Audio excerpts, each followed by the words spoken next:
Hi everybody, and welcome back to New York by Night, a Vampire the Masquerade campaign. If you've been following us for a little while, and welcome back to all of our characters.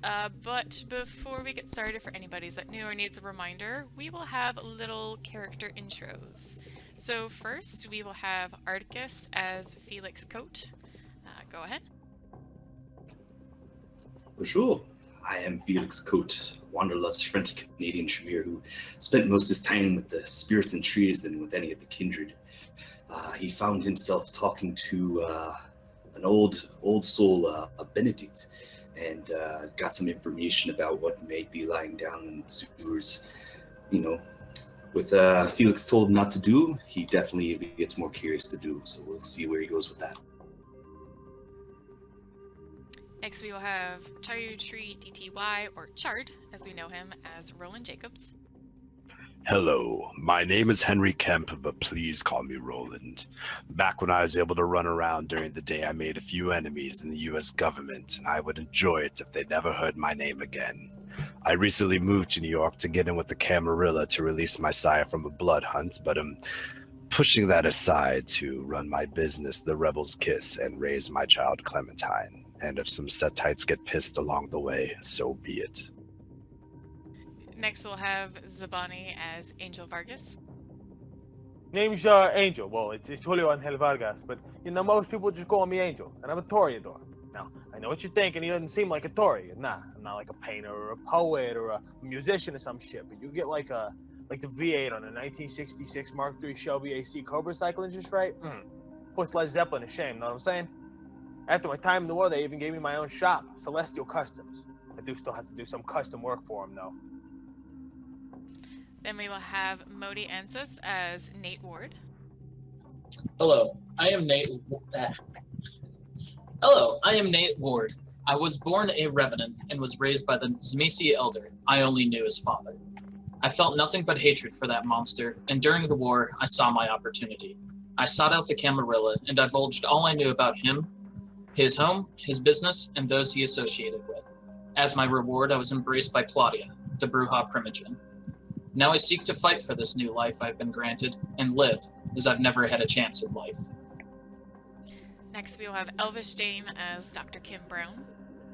Hello, I'm Dr. Kim Brown. I'm a Malkavian working as the medical examiner at Mount Sinai General Hospital in the morgue. I prevent breakages of the Masquerade by altering the cause of death for cadavers. And I am trying currently to break out of that job, considering that it has kind of put me in a bit of a corner. So I am trying to get some recognition in the Camarilla by attempting to involve myself in as many activities as possible. And last but not least, we will have Kozanark as Ike Rogers. Hey, I'm Ike. I'm new to New York City. I've been staying with my friend Nate and just trying to learn the ropes and figure out what's going on and kind of trying to find my place. I don't have any plans really yet, although I have gotten mixed up in a little bit of mess with Roland and Nate, and I'm looking for my own place because I don't know if I'm going to be able to stay with Nate much longer. Other than that, I'm just accruing a bunch of homeless friends and drug dealers to hang out with. That's about it. All right. So to get started, first I want to sort of check in with Felix. The last game you had gotten some really interesting information from Benedict about what he suspects might be the terror in the sewers. What do you think you're going to do with this information? Like any good Tremere, lots of research. He's going to probably go and see Aisling when she has a moment. When she what? When she has a moment. Okay. So you head back from meeting with Benedict back to the Chantry. I think you'd already gone and you had met with Masaka, just talked with her for a few minutes. But after that, it would be the rest of the night to yourself. So, say you were waiting around for Aisling? Is that what you mean? No, first I was going to do a little research on trying to get into the sewers, but maybe after some time, go look for her because what he's trying to find. Alright, well, downtime your research and I'll let you know what you need to know in the meantime. And then you're gonna go look for Aisling? Yes. Alright, so you go chancing around the inner chantry, which you've finally been allowed into now that you became an official apprentice. And walking around, you see still more faces you don't recognize just yet because you're still a bit new. But you see, you're starting to get to know some faces. You maybe even like talk to one or two people, got a couple more names, but a lot of them are a bit bookish sometimes and just sort of like scurry along their way with their work and ingredients. But as you wait around for a little while, eventually you do see Aisling walking through. She actually does have sort of her face halfway in a book, and she looks a bit preoccupied with what she's reading. Is just walking in a straight line. Aisling. She stops suddenly. Oh, and she catches your eye. Oh, Felix, how are you doing this evening? Doing all right. Should I come back at a different time? She sort of just claps the book closed and walks up to you. No, you did you need to ask me anything?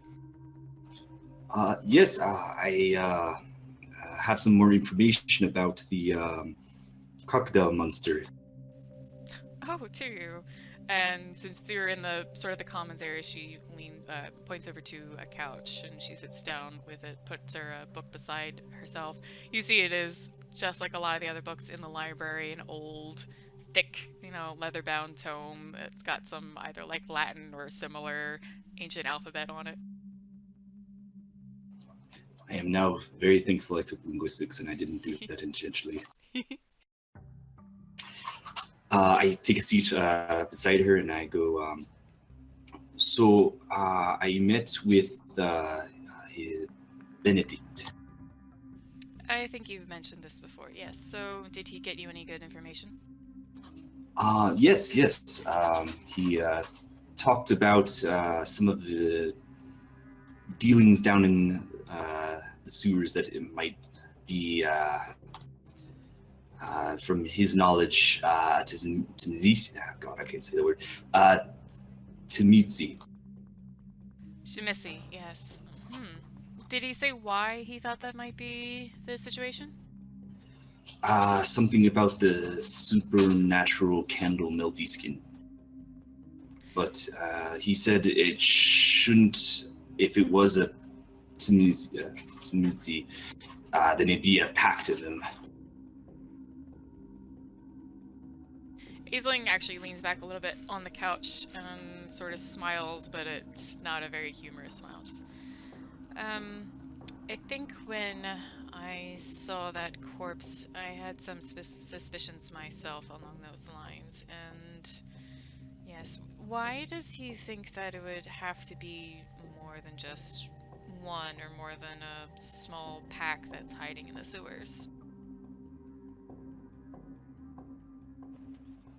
He wears that kind of expression on his face when he thinks about it and goes, I think it is just pride, or maybe some other knowledges about what's down there that that they have. I'm completely drawing a blank on what they are. It's okay, yeah. So he had mentioned that because the Nosferatu could handle themselves, especially against just a small pack, the fact that they tucked tail and kind of got out of the sewers entirely as a clan, it seems very strange that it would just be a small handful or a handful of weaker Sabbat. So that's why his concern is how strong or how many there are. So I think it might be something that the Nosferatu know about in their strength.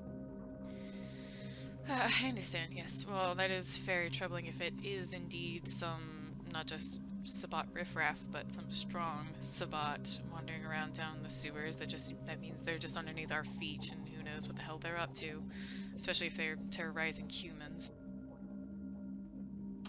Or anything else that goes down there. I did have an idea. What would that be? Where there's this ritual I saw in my passings. Allows you to basically take a rat down there and let it explore for you.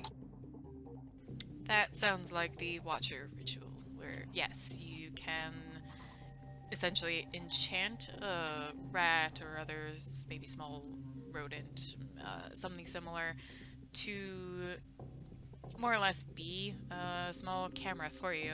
Go and search and essentially come back with a report, or at least something that you can understand from them about what they saw. That could be a very useful tool in this, especially as it would not be as intrusive as a full-sized body wandering around. I've heard of this one myself. I'm not particularly aware of the exact details, but I think I might be able to find you a tutor, or at least the right book. And from there, if you don't have exact access to any rats, I suggest you get a hold of Benedict again. Okay, that sounds wonderful, yes. I believe an acquaintance of his is quite fond of them and has a bit of a way with them. Okay, that sounds wonderful. So she sort of pats you on the knee and grabs your book. Is there anything else in particular? I don't mean to cut this short, but I did have a bit of business I needed to wrap up before the evening. I can come meet you again later. No, I'm good. That's all I need. I want to thank you, Felix, for letting me know about this. I will actually reach out to Prince Regina and let her know that it seems this may be a possible lead, without full evidence, but it is something to go on. Okay. Okay. Did you have anything else you want to do right after that, just so I know? I don't think so. I think that's all I need. Okay. Alright, then we will hop over. We are gonna be, that'll be pretty much wrapping up that night. So Felix would maybe go to the library, and I'd say Aisling would get back to him shortly about, go check out this book, and then also, maybe I can find someone specifically to help you out with it. But she directed him to the right book in the library. So he might go to the library, find the book, do a little bit of late night studying, and that would be the end of that night. This will put us into the next night, where all the fun is supposedly happening. He's like, no. So let's check in with, it'll be basically Nate, Roland, Kim, and Ike in a certain order. So let's say that Nate and Ike would be waking up in Claudia's apartment, where Nate and Claudia live. And usual ritual seems to be that Claudia seems to wake up first, Nate wakes up after and has some personal time. Ike is still sleeping in the corner, so he just wakes up and stays, to himself or goes wandering the streets for a bit. But eventually you guys would essentially gather in the living area to begin speaking about the night's events. So, Claudia, I've been thinking. Claudia is sitting on the couch with her laptop, sort of just typing away, not ignoring him, but doesn't look up while she's, Do you have 30 grand I can borrow? She stops and, almost to make a point, just closes the laptop and looks over at him. Ike is actually holding back laughter in the corner, like biting his knuckle, like, oh my god. So now you need $30,600? Can I ask why now? No, just 30,000. Fair enough. Why do you need 30,000? So, I was thinking about the events that are supposed to unfold tonight. And I see absolutely no reason why we need to get ourselves in it, particularly into this situation. Yes, we're at this point, but the Setites show up, we give them the money, we take the drugs, everything's fair, we move on with their lives. We don't poke a potential hornet's nest on our doorstep. Everyone goes home happy. Well, I see a couple problems with this. The first and foremost is that I may have good resources, Nate, but it doesn't mean I can pull $30,000 out of my ass within the next couple hours, which is when this drop is supposed to happen. The second would be that I'm not particularly interested in spending $30,000 on cocaine or whatever the hell it is you guys are supposed to be picking up. I thought the message and decided action was that we were going to derail this one way or another. Either that you don't have the money and Roland can deal with finding it later, or that this is just the wrong time, wrong opportunity. I don't know, but this is not how we're going about this. We're not spending $30,000 on drugs. I don't even have it. I don't have a way to get it in a couple hours, despite what you think my position affords me. We are still working with the human world of economy. So the average person doesn't have $30,000 in their bank account. Is that what you're saying? I don't, if that's what you're asking. I have plenty I could gather with given enough time, but I don't have 30,000 I can just pull out for drugs. We still have a building that I own that I have to manage, as well as my other ventures. It's not feasible within, say, 2 hours. And she looks at, her, clock on the wall. Less than.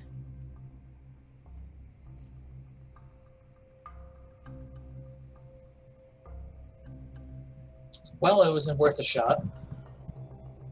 I think, because you had made it clear about what was going on and when you would need her around, Kim would probably be, making her way over from her job over at the morgue.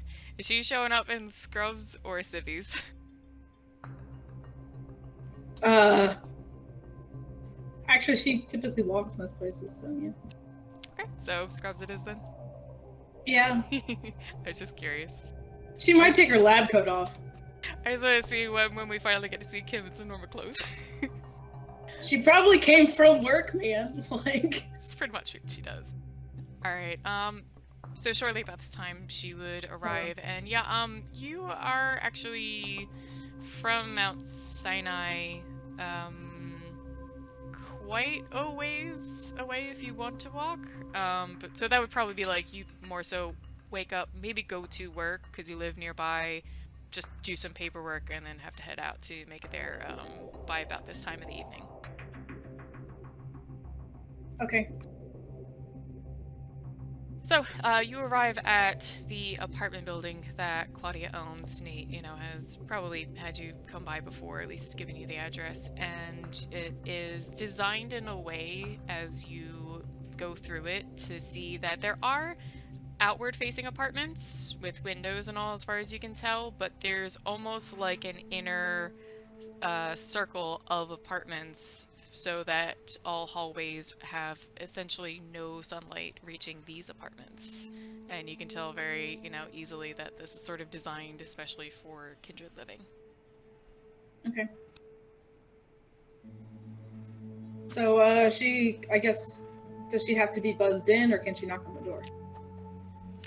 You would have been given, the information at the front desk. It would normally be a buzz-in sort of situation, but you were given enough information so you could bypass. You wouldn't have to worry too much about, bothering too many people to get up to the apartment. Claudia and Nate are both expecting you, so. Okay. So she comes up, she kind of, takes a second, and then knocks on the door.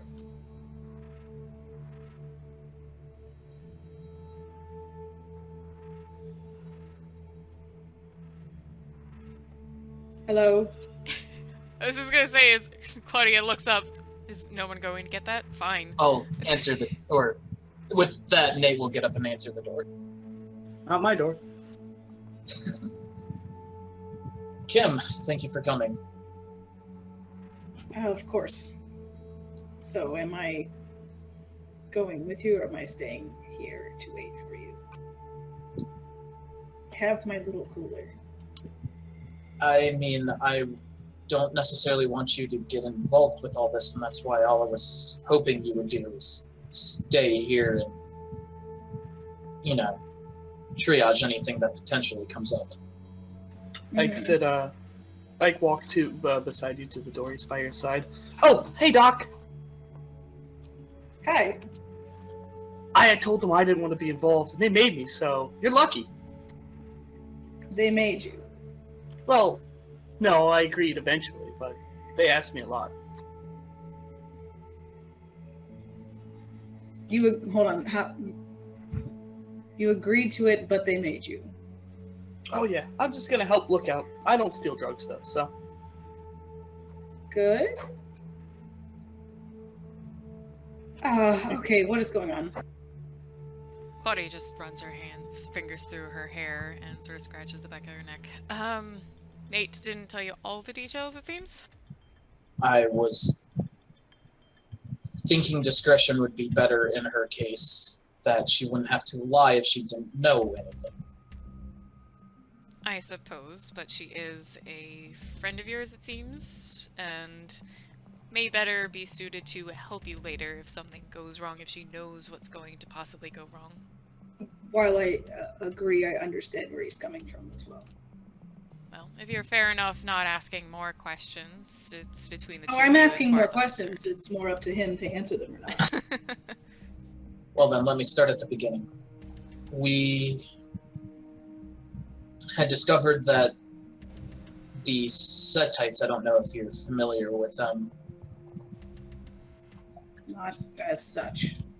A neutral clan of vampires that are permitted to live down in the Bronx. Claudia's going to sit down and sort of under her breath just mumble, what are they teaching these kids these days? Continue. Nate glares at Claudia and continues. Have been pushing drugs in the area, and so Roland and I decided to go investigate what exactly their operations were. Roland got a little carried away with the whole thing and ended up requesting $30,000 worth of cocaine delivered to my front door. So now we are in this precarious situation where there are Setites expecting to be paid $30,000 for cocaine arriving on this street right outside my front door, essentially, as I've said. So we are hoping to derail the entire situation, but we'll see where it leads. Derail as in... As in, we're not getting $30,000 worth of drugs because we don't have $30,000 and we don't want $30,000 worth of drugs. Why did you try to get $30,000 worth of drugs in the first place? That would be a great question for Roland. Speaking of, when's he coming over? Roland, did you say you were gonna like meet them there or at the street? I felt like you were kind of more like, we'll meet at the alleyway. Yeah, I was gonna more meet them in the alleyway, not walk into the apartment and then come out. I feel like that'd be too much traffic going in and out.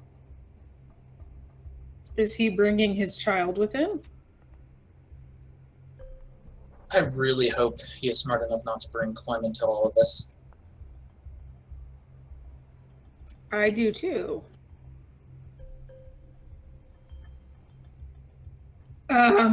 Okay. Do you have any inkling why he wants $30,000 worth of drugs? I'm assuming because he wants $30,000. But he did just purchase a club, I'm assuming. He bought it without having anything to pay for it.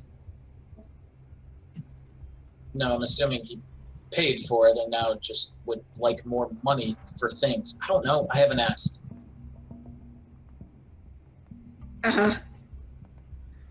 Apologies if you need to get going. I understand if it's time sensitive, but you can understand my confusion. If you don't know, why are you doing this? Again, like I said, he gave the Setites basically my address. Right outside was where he's supposed to be delivering the drugs. So they're coming here? Yes. Well, not this building. We're meeting them in the alleyway by the building.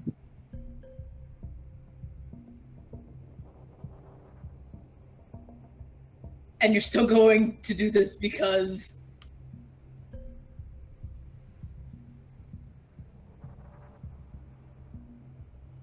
I'm not understanding what you're missing on this.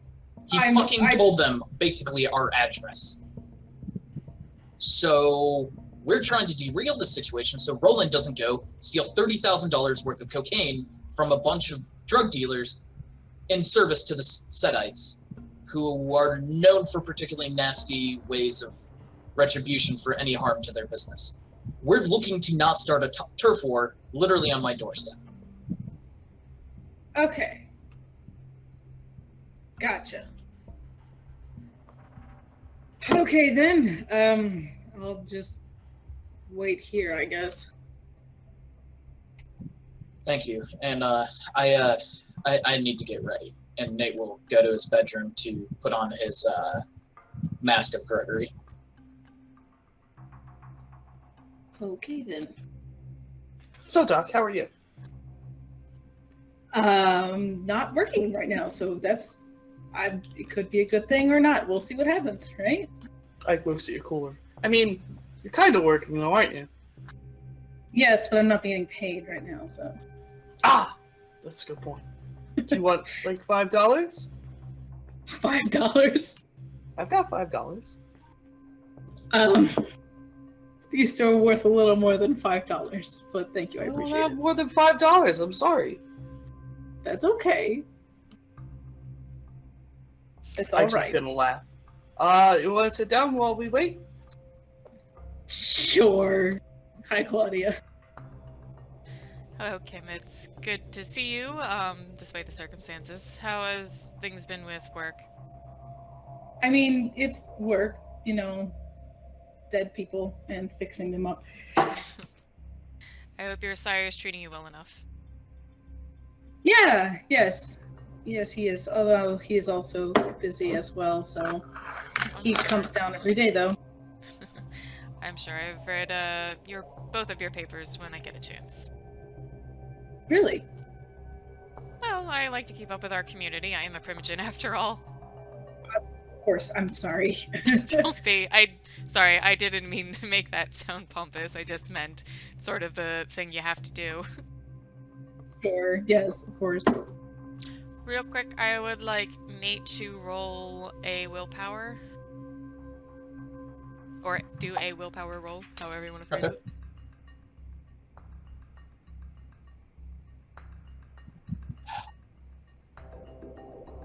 Someday.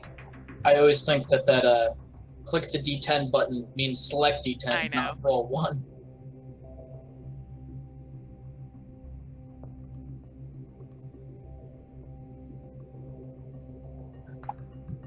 That would be 5 successes. Very nice. Alright, I wanted you to roll based on your Revenant-based weakness, where new pleasures, essentially, will become obsessions. It's not that fleshcrafting is anything new to you, but it is it has innate addictive qualities for people who use it. So, not gonna have you roll it every time, but every now and then you're gonna have to test yourself and make sure you're not getting a little too excited about your power. So, Sounds fair enough, good. you are able to apply your Mask of Gregory Hancock, an older character you apply when you want to be a bit more secret and not be Nate. And you are very easily able to suppress the slight feeling of addiction when it comes to playing with that power. Makes you a little excited, but nothing that's like, you still have full control. So back to the living room, it seems, for the rest of you.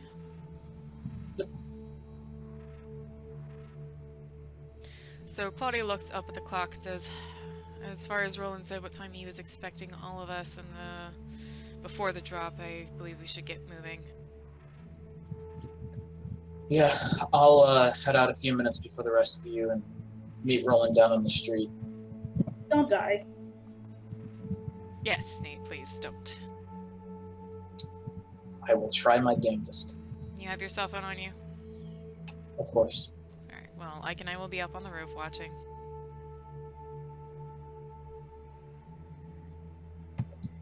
Sounds good. And Nate will start heading out. Alright, so after a few minutes, Claudia will leave and slowly sort of just chat a bit with Kim, ask her a couple more things about her job and maybe one of the studies she published. She'll look back at the clock and sort of nod at Ike. We should get moving. And she'll actually nod at Kim, having met her before, and know not to try and shake her hand.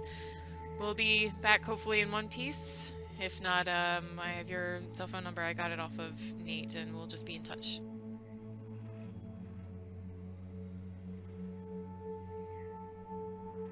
I'm just gonna shrug. I don't have a phone, so. It's fine. You'll be with me. So the two of them will leave. Real quick, I want to check with Roland, who will be heading over there, but O'Connell and Benedict have both left. What are you doing with Clem? Huh. I mean, she definitely can't come with. Yeah, we can even say you were thinking about this last night. I'm not asking you split second that night. You would have thought about where am I going to get Clem off to. Right. I mean, I'm assuming she could play in the basement. She's how old? Like 8 or so now? She's about 8, yeah, and she's also like been under your tutelage, and so you have definitely instructed her about these are the situations. You just need to stay put for your own safety. Listen to Papa Roland's advice and sorts of things like that. So, and she, while she can be very precocious in certain situations and test her limits, I think you two have a good working understanding of when she really does need to just stay put and wait for you to return. Yeah, we could just keep her, she could just play with her swords and stuff. She'll be fine. I mean, the club is going on. You could even ask any of your 4 employees, your kindred employees, to check on her every now and then. Yeah, I'll get, which one was her? Tina. Yes, Tina, the Anarch liaison, who's, got a little bit of a more temperamental, fiery spirit, but otherwise seems really solid about her jobs. For sure. Alright, so you told her that Clem will be in the basement just playing around, is, practicing her sword moves that Nate has been teaching her once in a while when they've had a couple lessons. I think they've had about 2 so far. And Tina will just continue her job in the club, but occasionally pop down to the basement, just make sure she's doing okay and see if she needs anything. So you head out and you head off to the corner to meet them. They've already sort of headed out, so you'll eventually see them there. But before we jump back to that scene, I want to check in with Angel, who had a fun night previously, meeting a couple new people, and taking a fun spin around town in an expensive new model muscle car, and also got a bit of a spook outside his shop, thinking he heard some deep, wild wolf calls. What are you thinking? I guess partly the rest of that night and your thoughts for the next evening. Well, how much is there left for that night? I mean, it was a decent bit of the night. Sean and Noelle had come by maybe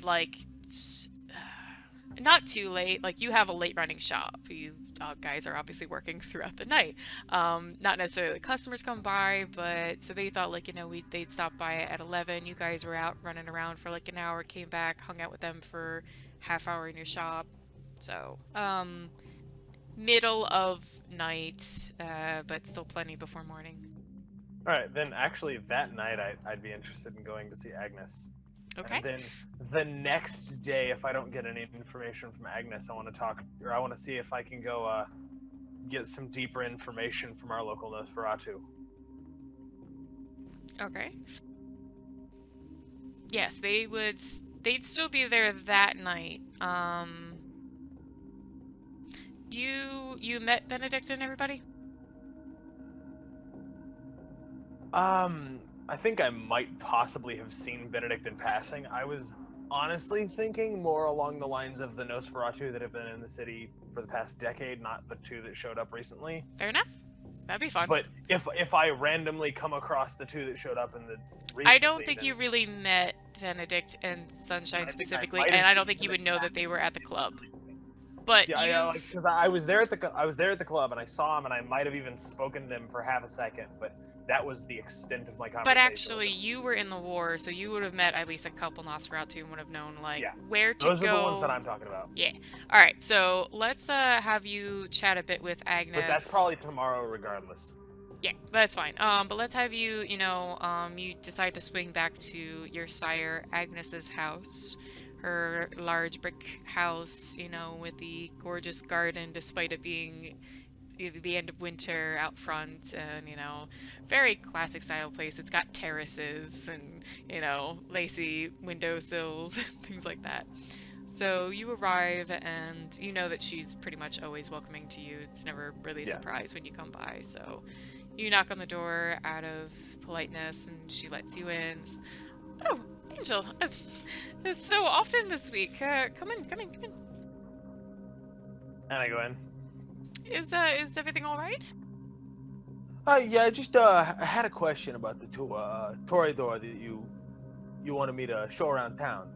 Yes, John and Noel, I believe that was the those are the two. Yes. Did they come by? Yeah, and we they showed me their car, they drove around. I'm curious what you know about them, because they were acting a little bit, to be honest, a little bit shady. Oh, I'm sorry. To be honest, I don't know the two of them too well, but I know their sire, and so they said that they came to the city. Their sire had recommended they come see me, but as of course I don't get out much. I figured it would be better for someone younger like yourself who knew the places around here. Totally understood. Like, I'm just curious because they were acting a little bit shady, and like their sire didn't even talk to you. Like, they said that because I'm just trying to get to the bottom of this. They did some stuff. It was a very confusing time. Is really what it boils down to. Oh, I understand, but no, I spoke to their sire as well. She said that they would be coming, and they were just looking for a bit of a guide to the city, or at least someone within the clan that they could speak to. You know how things go. Sometimes you just want to know someone of your own bloodline before you go wandering about on your own. Yeah, no, I got it. I got it. I just wanted to make sure that, like, I wanted to get what you knew, because I'm just curious about them now. Oh, fair enough. I will tell you that I know their sire, and I've known her for quite some time. I've never had any problem with her. I think she's a sweet young woman. But I will say that I don't know the two of them. Child can of course go their own ways. It doesn't always mean because the sire's good that they are as well. I feel concerned that they concerned you, if they were upsetting or anything, but I'm sorry, I can't say much more. Oh yeah, no, I understand. I'm just curious. Out of curiosity, what is their sire's name? Like, oh, Marilyn Aldrich. Yes, she's a quite attractive, sweet, talented woman. I believe she's out from Chicago. If I remember correctly, her talent is in acting, perhaps some singing. She's definitely a stage person. Yeah, totally makes sense. Why was that? What did you learn about these two? One of them was I didn't honestly talk to Noelle. She kind of just like wasn't interested in getting in the car. She had a phone call she had to deal with or something. She, I guess, is a dancer maybe. He's PR, which is a little bit weird, like, like speeches and shit. Well, hey, whatever. Fair enough. What exactly, if you don't mind my asking, seemed off about them? Well, there was the fact that they came to me to show them around town, and then the moment I go to show them around town, one of them doesn't feel like coming. That's a little bit weird. Then, as I was discussing things with them in the shop, I heard one of the, what do you call them, the lupines outside. But when I went to check it out, there wasn't any evidence that they were out there. Like I can smell them. They smell very distinctive, and there wasn't any smell from one of them. And when I got back, it seemed one of them had approached my safe. Didn't take anything out of it, but and not to mention just their whole demeanor was like they told me the hotel they were staying in, and I'm fairly certain they're not staying there. Just the whole scenario was just a little bit shady. And they might have a perfectly good reason for being shady, but I'd like to know what it is, because they came into my shop.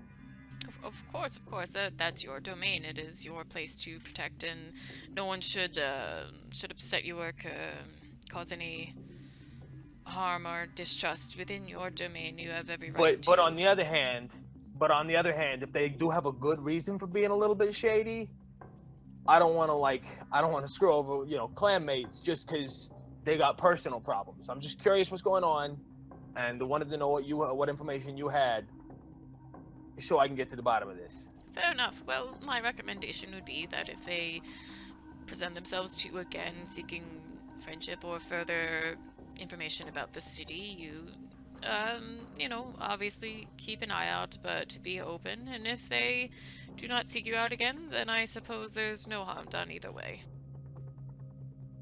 Very much understood. I really appreciate it, Aggie. Of course, dear. Now, tell me about this car that they showed you. You know that she knows nothing about it, but she's just trying to be sweet and, just taking in your interest. Oh yeah, and exactly like I do with flowers, though I feel like I've actually picked up a couple of things about flowers unexpectedly. Very nice. Yeah, and I'll... Alright, so then the next night you're gonna want to try and seek out the Nosferatu to get some of their information, or, make some connections? About these two Toreador and their sire in case something happened to their sire. Okay. Alright, so you know that the Nosferatu have moved out of the sewers proper, where they used to be for quite a long time. They are now living under the Cloisters Museum in New York. Just fun fact, the Cloisters Museum is a medieval England specific museum, so paintings, armor, weaponry, all that sort of stuff is what that one museum is focused on. No modern art or anything like that. It's just a medieval museum basically. So they have moved there. You don't know why. I wouldn't think that Angel necessarily cares, figures they have a good enough reason why. But you have information that most kindred have that have been in the city long enough and at least have enough connections to learn about it. There is a certain entrance and way to follow through to their warrens that enters into an antechamber, which is set up for non-clan members to enter to speak to the Nosferatu. It is a very sort of separated area that non-clan clan members can go to and seek Nosferatu job information, things like that. So it does take quite a while to get down there, as any way into Nosferatu territory does. It can be a little tricky, there's, some minor traps that you have to be told to look out for and avoid, but you eventually make it through. This one's a bit more safer than some other entrances might be, and you come through a very tight, just dug through the stone, not even a hallway, it's just like a little path that leads out into a version of a foyer made out of stone with a large iron gate that is opened to the antechamber, which is also carved out of the stone below. It's, practically a good mile at least underground, and the whole area is lit and with sconces and torches. Looks very gothic. Even, there's some like bones sort of put into the wallings or the walls and things like that. Yeah, it is definitely a pretty disgusting place. There are some petrid pools here and there. You see some Nosferatu skulking around, a lot of them wearing just like rags. One of the two of them look, just you can tell by the way they look that they're probably younger Nosferatu, because they're wearing like hoodies and jeans and old boots. And all of them, immediately take notice of you, but then also sort of go about their business. So it's a quick sort of like, okay, there's another kindred here, go about your business, figuring you can either find someone you want to talk to or leave. I don't feel like I usually interact with the Nosferatu, so I feel like these two are as good a ask who I need need to talk to figure out what's going on. Roland, charge. Do we have sewer music? I think we do. Of course. Yay! Yeah, so it is a big underground cavern. It's dripping from the ceiling. Like I said, the smells are mildew, just tepid water sitting around, sort of the dust from the old stone. The Nosferatu don't really shower, so there's some of that, like, just old dirt and grime and whatever the hell else is under their fingernails floating in the air. So I'll just look at one of the Nosferatu that is nearby and say, "Hey, excuse me, who do I go to get some information?" So the one Nosferatu you turn to is a bit hunched over, has, like, you know, a couple, like, just, like, almost layers of, like, coats and rags, like, draped over them. It looks probably like a guy, but you're never too sure with Nosferatu a lot of times. And he sort of just coughs. What kind of information? Just trying to get some information about a couple kindred that showed up in town recently. Well, come with me. So he leads you through the cavern. I will follow, and I will actively be weirded out by the decor, and then think, but I mean, I guess it makes sense. They're playing up the Nosferatu image. Yeah.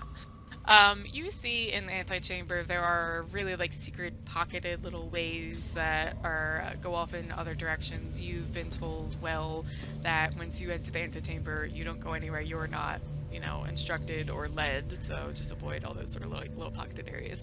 But you can also see that there are sort of almost rooms carved out, so there's little alcoves in the larger cavern.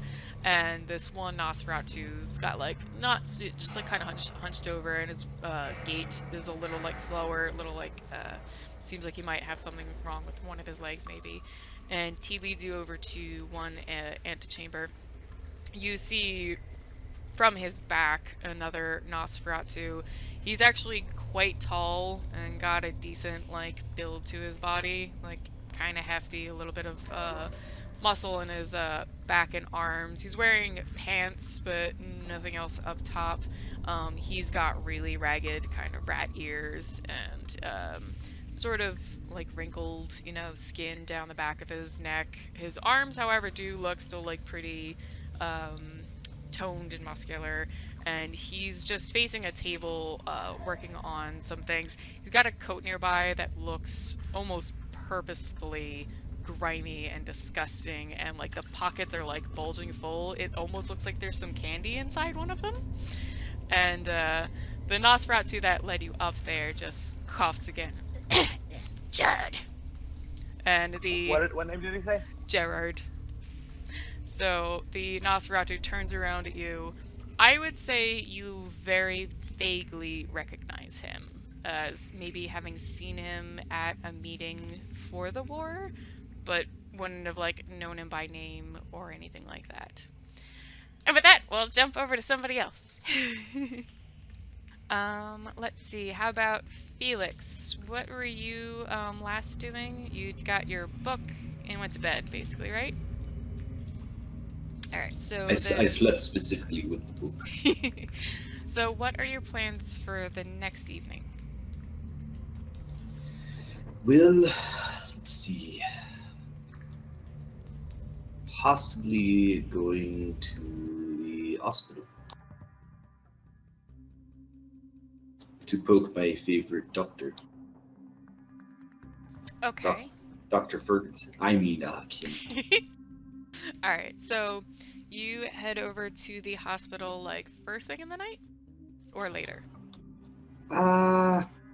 It's pretty close by, so a little later. Okay.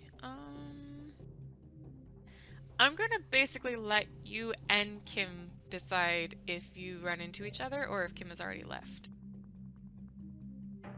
We can or run we into could roll each a other. dice. We're RPing in the past. Oh, no, this is the next night, so Oh, the from next when... night. Yeah, so this is the same night as the drug deal. The big night. Oh, he's catching me on the way to Nate's house? Well, he was gonna head to the hospital. He doesn't know that you're gonna be leaving after a short while. So this is like a couple of hours ago. Yes. Oh, that's what I meant by RPing in the past. Oh, yeah, sorry. I try to Okay. keep it all on a good Sure. schedule, but sometimes... No, it's fine. That's fine. Yeah, he can run into me, sure. Alright, so let's say you're even heading to the hospital and you know the entrance down to the morgue, the special one for Kindred, and you actually see Dr. Kim leaving. Felix? Bonjour. Catch you at a bedtime? I'm just on the way to meet with a friend. What, did you need something? And as a quick note for our audience, there was some downtime where they solved a bit of their previous misunderstanding, so Kim is not as upset with Felix as she initially had been when she thought he had been making Malkavian jokes, but he was just being silly old Felix. He was making ghost jokes, not Malkavian jokes, by saying that she shouldn't listen to the voices that appear in her head. And she took that very much the wrong way. Listen.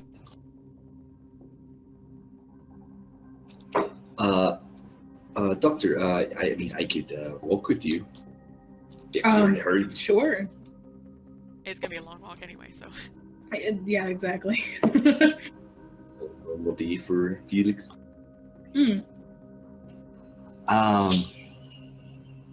So, Doctor, Yes. I Yes. may have a way to look into the sewers issue. Oh, really? Okay. What did you discover? Well, a means, if you will. Just some fancy Tremere ways of getting some information from down there indirectly and putting no one at her. Oh, excellent. What, do you mind if I ask how? Can I? What was it again? Can he even talk about the Watcher capability? Not really. You can talk about it vaguely. It's a power that can let me do something like this, but no details about how or how you learn it, any of that. Okay, so he can't say like I pick up a rat and I go and it goes okay and it goes. You could. I feel like especially even you as a character would be like a little bit like I don't know, but I guess it's a rat. I can make a rat tell me things. I can. It's not so much that Shimishi stuff is, or Tamir stuff is so secretive that like you can't talk at all about like what you can do. It's far much more how you do it. So you can very much, there are a lot of Tremere that make money and things off of saying, I could do this for you.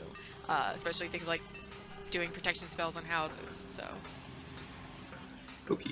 I can see through the eyes of animals. Huh. So. And sewers. So. Rats? Yes. Yeah. Okay. If you have a pet one, that'd be wonderful. I do not. I do not, in fact, keep pets. Yeah. It was worth a try. Also, I'm not sure even if I had a rat that I would want it, that was a pet that I would want it to go down in the sewer. Have you seen the size of some of those? Actually, no. They're not taking the subway? No.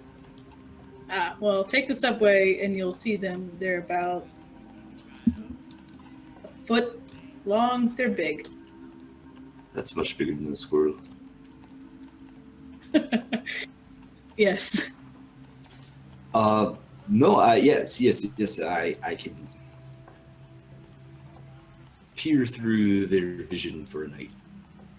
Oh, that's excellent. That requires very little risk. Yes, I just wanted to let you know that I was still following up on that.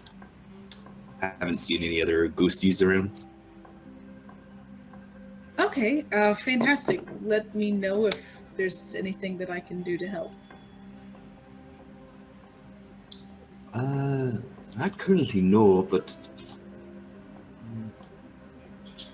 even so, might just want to keep knowledge on that, if you will. Okay. Certainly. So, why, if I can ask you, then it's a bit of a change of subject. Why did you come to New York? You seem so out of your element, like it doesn't seem particularly comfortable for you. Not that, it's you're doing badly or anything. But. New York is a very large place, including for the Tribune.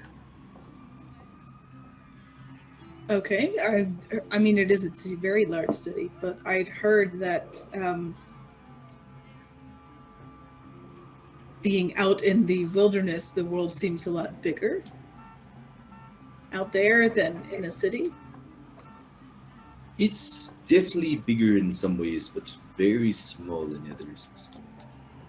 Very wide open spaces, not a lot of people to talk to.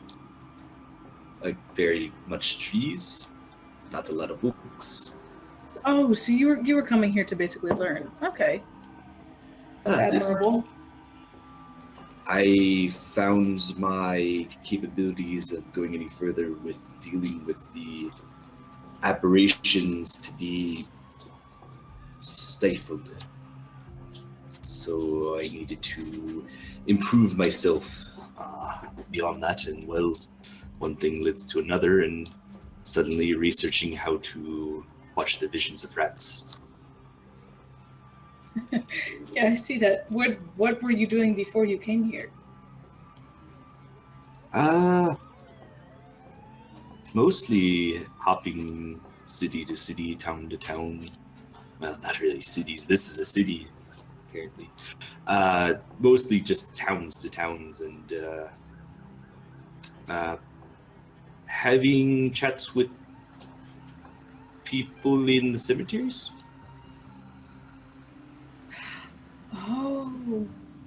Oh, okay. Nothing. I'm sorry. That explains a lot. Does it? A little bit. It's not a bad thing. I feel like whatever you just discovered went right over my head. It's okay. Just your general demeanor and your unfamiliarity with certain kindred things. Yeah, I honestly, you're the first, I think, pretty sure the first of your clan that I've met. Really? Yes. There tend to be quite a few of us that wander around in the wilderness. Are there? So I've heard, anyway. Haven't seen it firsthand. Abandoned theme parks, that kind of thing. Okay. I've been to one, but I didn't meet one. At least I don't think I did. But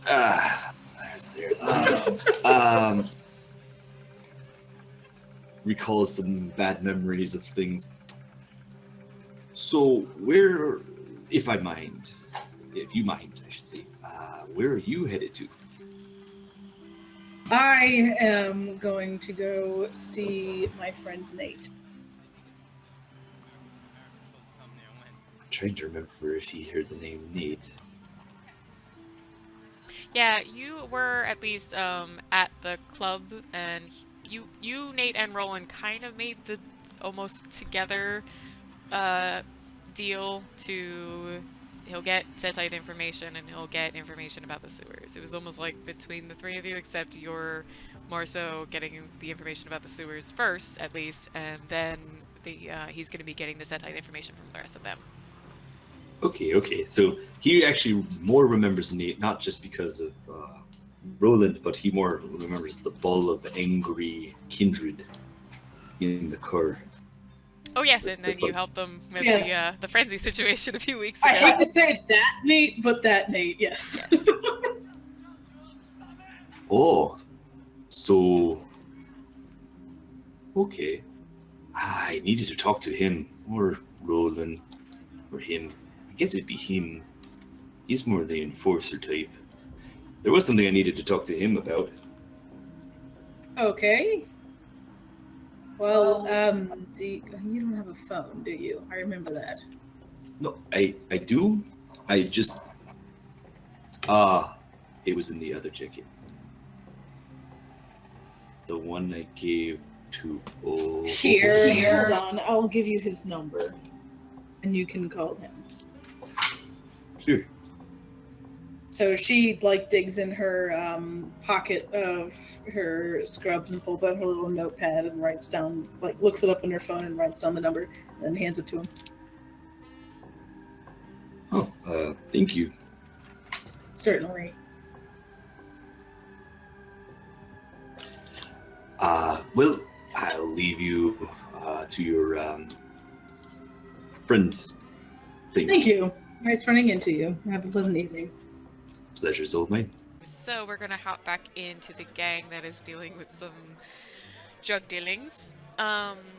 We have Nate and... Okay, so Nate headed out first. Is that how I understood that? And then Correct.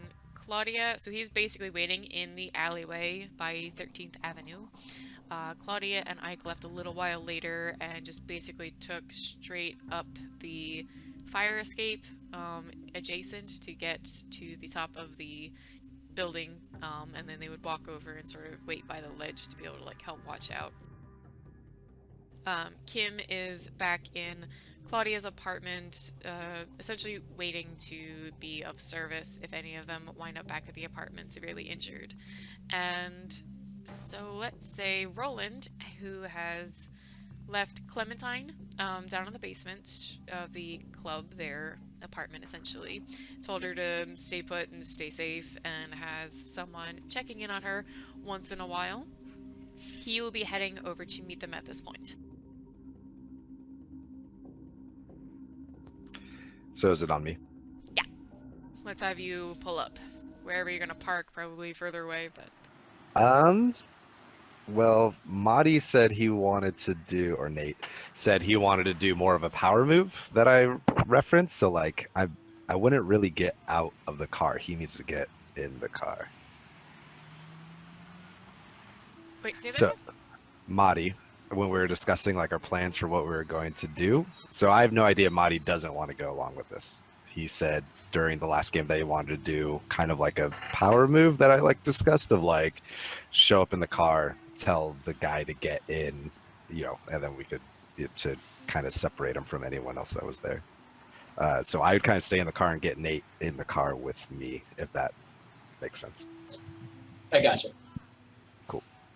So, Greg, when he sees, you've never met him, you don't know he's the name. When he sees Roland pull up in the car and just kind of park there, I'm assuming you at least maybe motion towards like get in or something, he'll walk over, open the door, sit down, and just look over at Roland. So wait, I've never seen this guy before? Yeah, actually, let me go ahead and explain that for the viewers. So currently Nate has the appearance of someone in their middle-aged, probably in their 50s. The whole face just a bit more sunken, worn in, solid 5 o'clock shadow. His hair's all pulled up into a beanie and wearing just a little bit more of bum-like clothing, like a jacket, dirty jeans, and boots. So he would approach Roland's car, knock on the window, and ask him to roll it down. I'll roll it down. Yes. Roland, it's Nate. Roland will kind of give you a weird look. He's not familiar. I guess he knows of people using disguises. Is this some kind of magic, Nate?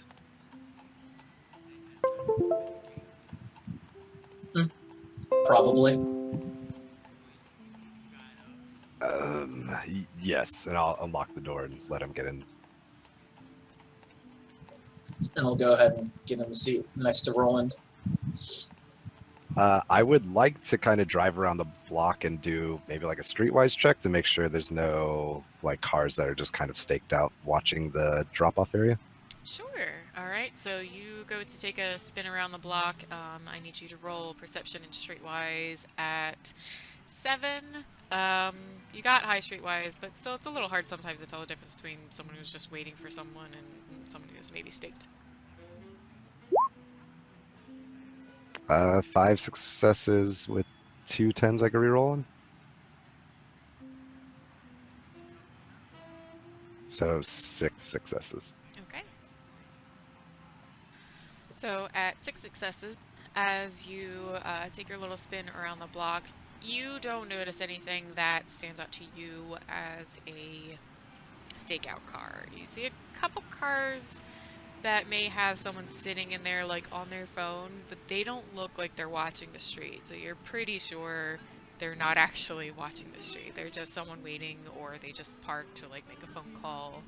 You seem pretty confident that whatever deal is going down, however they're handling it, they're not watching you guys. They are going to show up when they say they show up. They haven't arrived early or anything.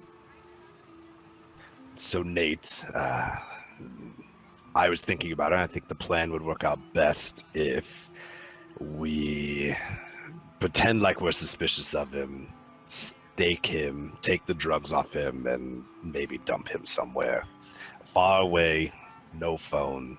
Give us some time to settle down and run.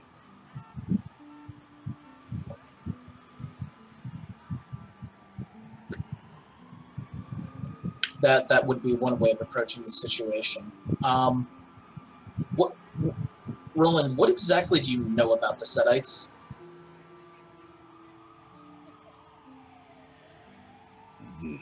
Not much, I guess. They are just vampires that deal in drugs and vices. It's about all I know. So, every kindred that I've talked to has done nothing but warn me and is terrified of what they can do. Are you sure this is the best decision?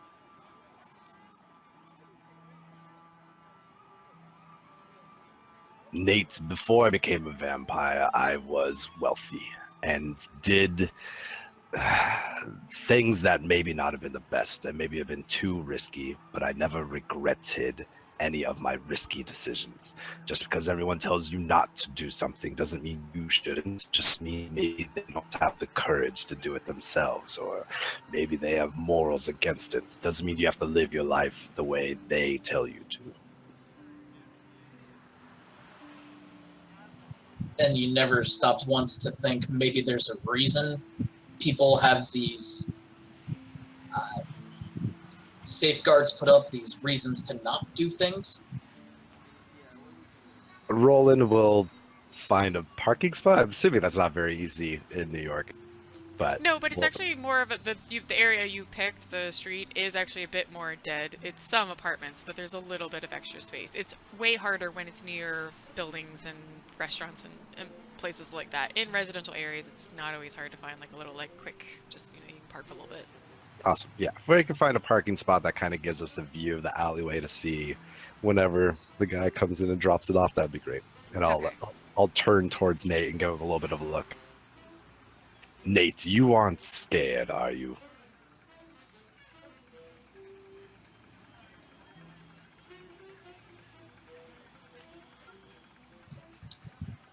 Scared wouldn't be the right word.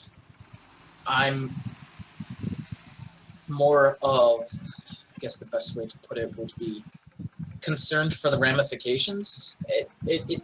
I'm not terrified for my own life here. I'm concerned about us potentially causing the consequences to tonight lasting a lot further than simply seeing to my own death. Are you afraid of the people that you care about? Afraid for the people I care about? That's one way to put it. No, he's repeating it. Okay. You worded it correctly. I'm sorry. He's just like, am I scared for the people I care about? It's like, yeah, of course I am. And in addition to that, it just... everyone feels very strongly that this is a terrible idea. We can back down from this now. If it's a couple $1,000s you want, there are easier ways to do it than knocking the fuck out of some Setites. And if what you want to do is go cause some hell in Setite land for some reason, there are better ways to go about that.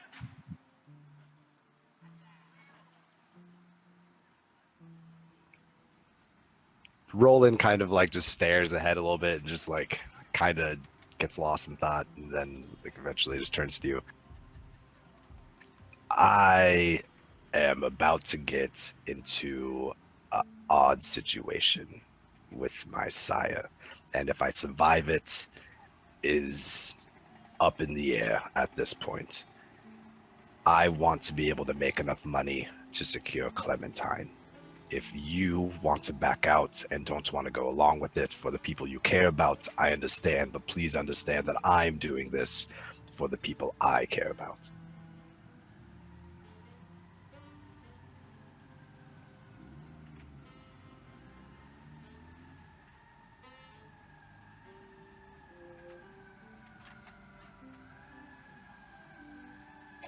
Nate honestly stops some things for a moment, just kind of realizing and grasping what exactly Roland's motive is.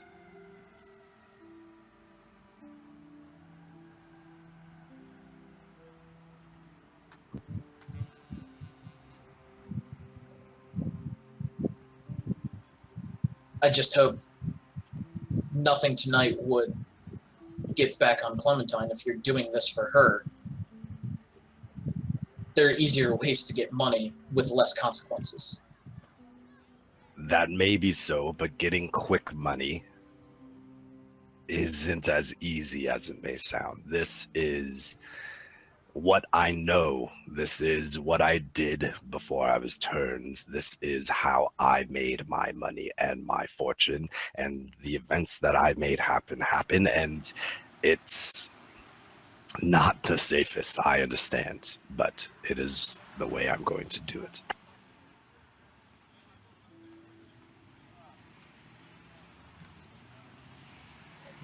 Well, as Nate sort of, I guess, continues to balance out his feelings about what he's just been told and how much he also still hates the situation, real quick, I'd like to stop up on top of the roof where Claudia and Ike are sitting and just sort of on the edge of the, the rooftop with a little bit of a cement ledge, looking down into the alley, trying to keep an eye out for anyone walking by that looks suspicious or related. Is Kiva in the apartment by herself? Yes, but don't worry, we'll be getting back to you.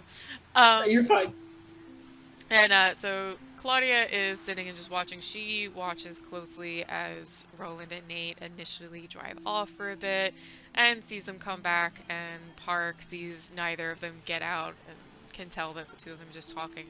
So she's mostly quiet, just watching all of this, and glances once or twice over at Ike just to gauge his sort of emotions.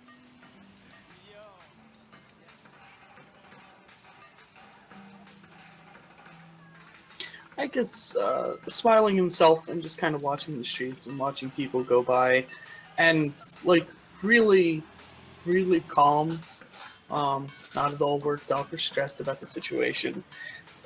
Calm and occasionally kind of smiling to himself and like shaking his head, just like this is so silly. But he's gonna keep quiet as long as Claudia's quiet. So by I'd say maybe the second or third time he sort of smiles while looking out in the city, she'll almost have a bit of a smirking grin as well and just say, are you from the cities or elsewhere?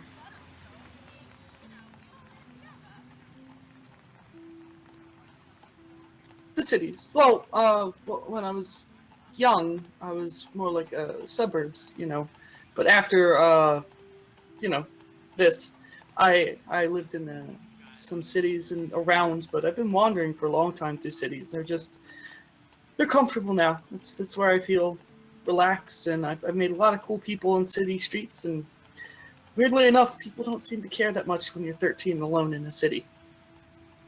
She chuckles at that a little bit. She's got her arms sort of leaning against the edge of the cement siding of the roof. And just sort of Yeah, there's certainly kindred who take better to suburbs, countries, sometimes even the woods, but I feel like it just makes more sense for our kind to be around here, right?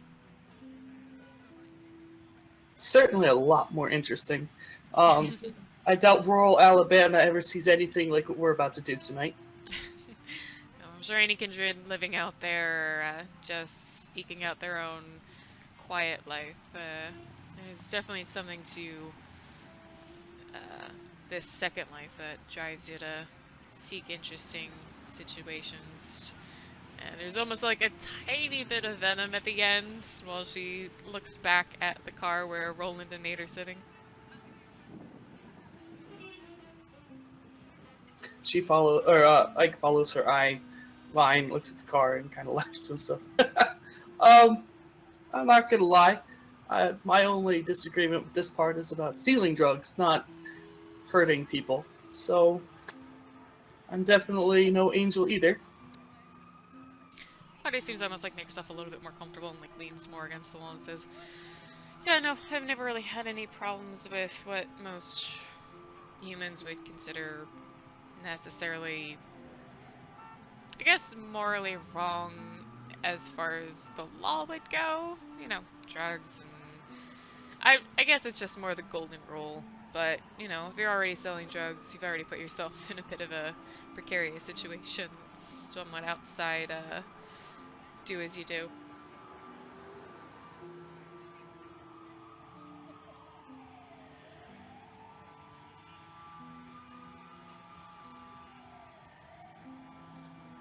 He just kind of sits quietly for a little bit, not really responding too much, and just kind of out of nowhere.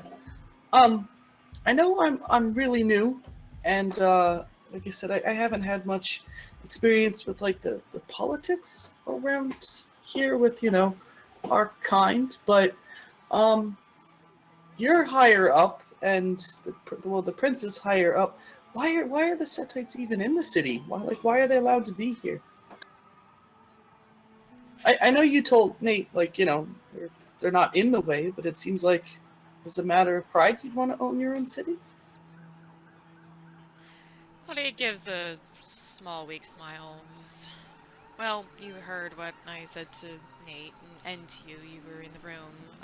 It's a matter of they aren't in the way, they aren't causing problems. It could be a more complicated issue if we try to drive them out. And New York is definitely different than a lot of other kindred cities. I don't know how many you've been to, or at least how many you've been to and learned enough about their politics to understand how they work, but certainly when you go to other kindred cities that are Camarilla controlled, it is essentially more the entire city area. This was this whole amalgam thing with New York is due to the fact that while it was essentially Sabbat controlled previously, there were all these other independent clans before, and you know, the independents don't give the Camarilla as much grief as the Sabbat do, so it's a process. We may even, I personally don't have as much a problem with them as long as they keep to their own, if that makes some sense. I mean, I don't like the Setites. I don't like what they stand for. It upsets me when I find out they're, you know, making trouble for humankind. We're not with them anymore, but it's an ecosystem, you know what I mean? But it's complicated, like, it's just, you can't, it's only been a few years since we even took the city back from the Sabbat. You can't just wage I mean, that war alone took 3 or 4 decades to plan. It was one thing just to get the Sabbat out. For now, we're just trying to maintain Manhattan and our territories in the other boroughs. Huh. I was just asking because you guys seem pretty, or more than some other kindred have met, more tolerant of outsiders and weirdos and misfits. It seems to be kind of where they all congregate. Yes, yes, New York is certainly a very interesting city compared to many others. You go to DC and Atlanta and some of the other larger cities down this coast, out west into Chicago. Those are what you might call proper Camarilla cities. If you even hear of some independents, they're, they own a shop or two, a small couple blocks of domain. Out here, they own parts of the entire boroughs. The Anarchs practically own all of Staten Island. It's definitely interesting, but I'll be honest, I think it's sort of like what we were talking about it being more interesting in cities. If it's more interesting in cities, why not be in the most interesting city? I think that's how I end up here, but it is, and Ike looks at the floor, it is really nice to, be welcome as an outsider, though. It's been a long time, so this has been really awesome. So at about that time, as Roland and Nate would see from their car, and Claudia and Ike would see from their position, a very luxurious, like not even, like crappy basic company, like a very nice limo pulls up and parks directly in front of the alleyway. And with that, we're gonna go check in on Kim, who is hanging out. Of course, that's how it happens. Y'all love it. Don't even. So we're gonna check in on Kim, who has been sitting in the apartment. What's she doing with herself? I don't know. She has work to do. She probably turns on the TV since there's no one there. So as you're sitting in Claudia's apartment, you turn the TV on. Are you like curious about exploring the place, or are you just like, I'm just gonna be here sat? Oh, she is. Hold on. She's very curious, but she also doesn't. She's not sure if she would get caught or not. Let's do a willpower roll. We haven't had a roll in a while. Yeah, she always wants to learn stuff, even though she kind of. You are a scientist. It's against her better judgment, but yes, yeah. but you are a scientist. That is your nature. You have to learn what you can. Yeah, hold on. So let's get that willpower roll going. Yep. Willpower.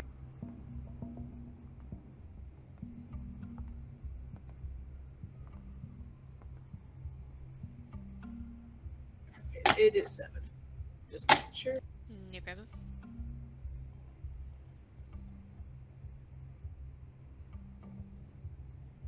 The TV is on the news, and of course, as usual, it's nothing about but who died nearby and all those sorts of wonderful things that the news covers regularly.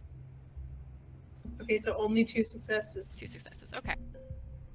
But that's perfectly fine for a willpower roll. You have urges sitting there on the couch, you're just like, I'm in one of the Primogen's home. I don't really know anything about her. This is also where Nate lives. It's kind of, making you a little twitchy that you just want to not be intrusive, but just even walk around. I also know I can semi-get away with it because of my clan too, which is kind of fun.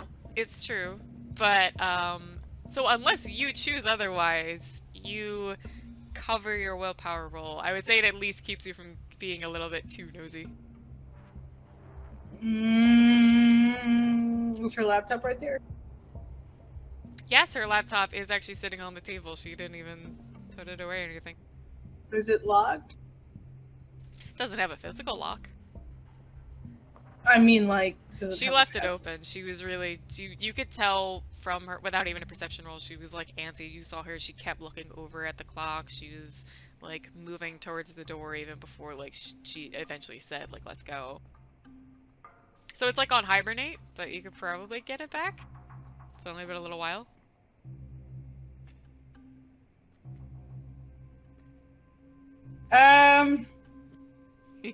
So she doesn't need to put the password in. What was she looking at? She was on the Camnet, and there's no messages or anything up, but you see that she had been searching through a couple databases that had some information in particular on what the Camarilla know about the Settites. because that's what she was about to simply, you know, kind of get herself into, and she knows a little bit out of character. She knows, you know, a decent bit because she is a primogen. She's a bit older, but like they are pretty much as secretive as the Tremere, so there's a lot of things that just aren't known about their clan. Okay. And I think Kim doesn't actually know too much about them herself, does she? No, Because she her does sire not. is really bad at telling her anything. I have a feeling that he does this on purpose to see how much I can learn on my own, but it is impossible to determine what he's actually trying and what he just honestly forgets to tell me. So. Indeed. So as you start poking around, particularly in the browser section she had opened, it doesn't look like anything that might be too hard for you to possibly get to on the camnet, but it does look like, you know, she had some sort of like extra access to another like portal in there. And as you start reading, you get to see some basic notes about the Setite, in particular the fact that they are known for this obsession, if not like cultic need, to cause temptation, addiction, corruption, especially among humans, if not as well some kindred, and that their kindred specific powers, as you know every clan has, have something to do with snakes. It mentions one or two things about even transformative abilities, but not a whole ton of details. Okay. That's new.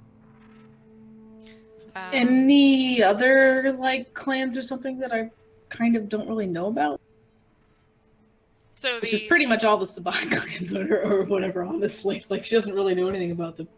Yeah, so we'll downtime a little bit because you definitely know a bit more, and I feel like at least a good amount of our audience knows more about the different clans. Just a real quick kind of thing, as you poke around some more about like clan notes in this portion of the CamNet database, you find out about the Shemisi and read a little bit about their flesh crafting abilities, which you know Nate has because of his past. So you get to learn a little bit more. Again, there's not intense details, but it's like first person experiences and notes and diary entries and like some things that are like saved there, and then as well as for like say the La Sombra, you find out the one thing about they have no reflection, and that their main powers revolve around manipulating shadows to in a point where they can actually like make them physical, you know, and that there's also qualities to the shadows that cause fear, especially among humankind. Okay. So as you continue your, you know, kind of sneaky research on Claudia's laptop, you actually hear a rather soft but almost like whimsical musical knock on the door. She like very quickly deletes what she was doing, like just close everything up. Closes it and then like goes back and like sits back on the couch, like looking at her. Like, yes. You just say yes from the couch. Yeah. Who is it? There's no answer.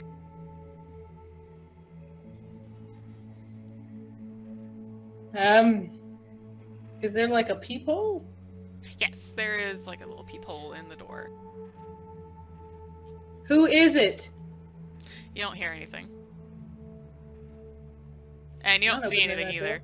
I am not opening that door. So are you walking away or are you just staying at the door? If no one answers, then there's a fucking problem.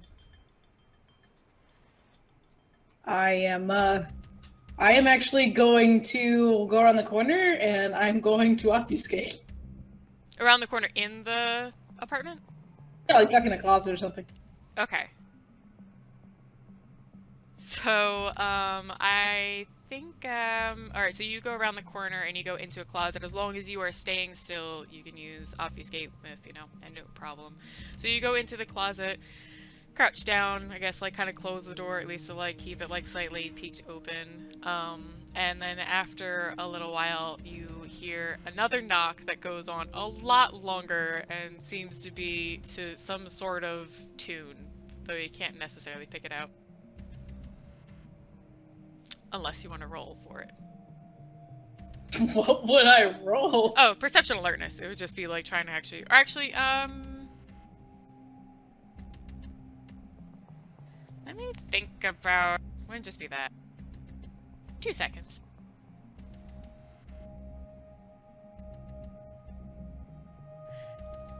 Modi, my dear ST buddy, memory, would that be more like intelligence and something? Or is it wits? It's if she's taking time or going by snap reaction, whether it's wits or intelligence. It's not snap reactions, it's more just trying to like remember something. That's intelligence. Okay, so let's do intelligence alertness. I don't have anything else particularly close to trying to remember a song. Okay.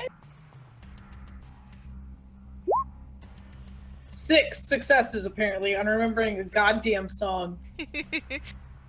Alright, so you realize it was, because it was actually kind of slow, and as you like think about it, I mean, it's knocking on a door, there's not the level of detail as in a song, but if you think about it more and more, and you got so good at successes, you recognize it as, oh, Danny boy.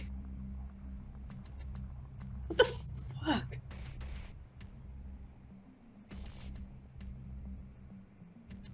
I'm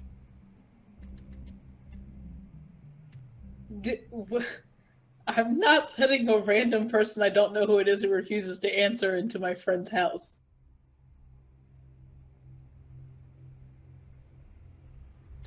Alright, so there was like a little bit of like the first part of that song that was on the door after you were left to the closet and obfuscated. And then after a bit of a pause, the song continues in knocking, except it's like, it sounds like it's on the wall next to you. Oh, fuck.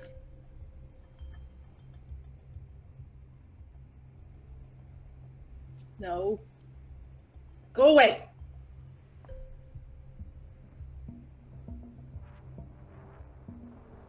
Okay, so it stops for a little while, and then sounds like it starts knocking against all the walls, like, throughout the apartment, still to that tune.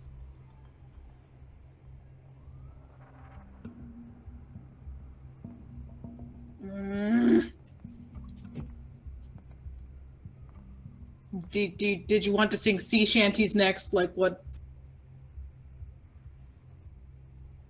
You hear laughing from outside the door, and then after a few moments of sounds like kind of messing with a lock, the door opens, and you just hear, "You're stubborn."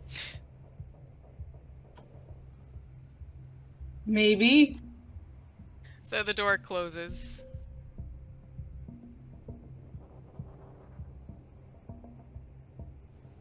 You're in a closet that's got like those slitted things, you can just see like some pants. Yeah, she hasn't come out of the closet. She's still in the fucking closet. And you say, Lily? Lily? Well, who else would it be? I don't know. Are you of Irish descent? And she does come out of the closet, like, trying to look, like, not scared like a little fucking bitch.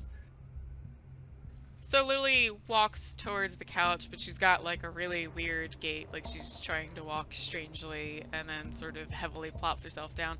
No, the song's just been stuck in my head for a couple days. I'm not sure why.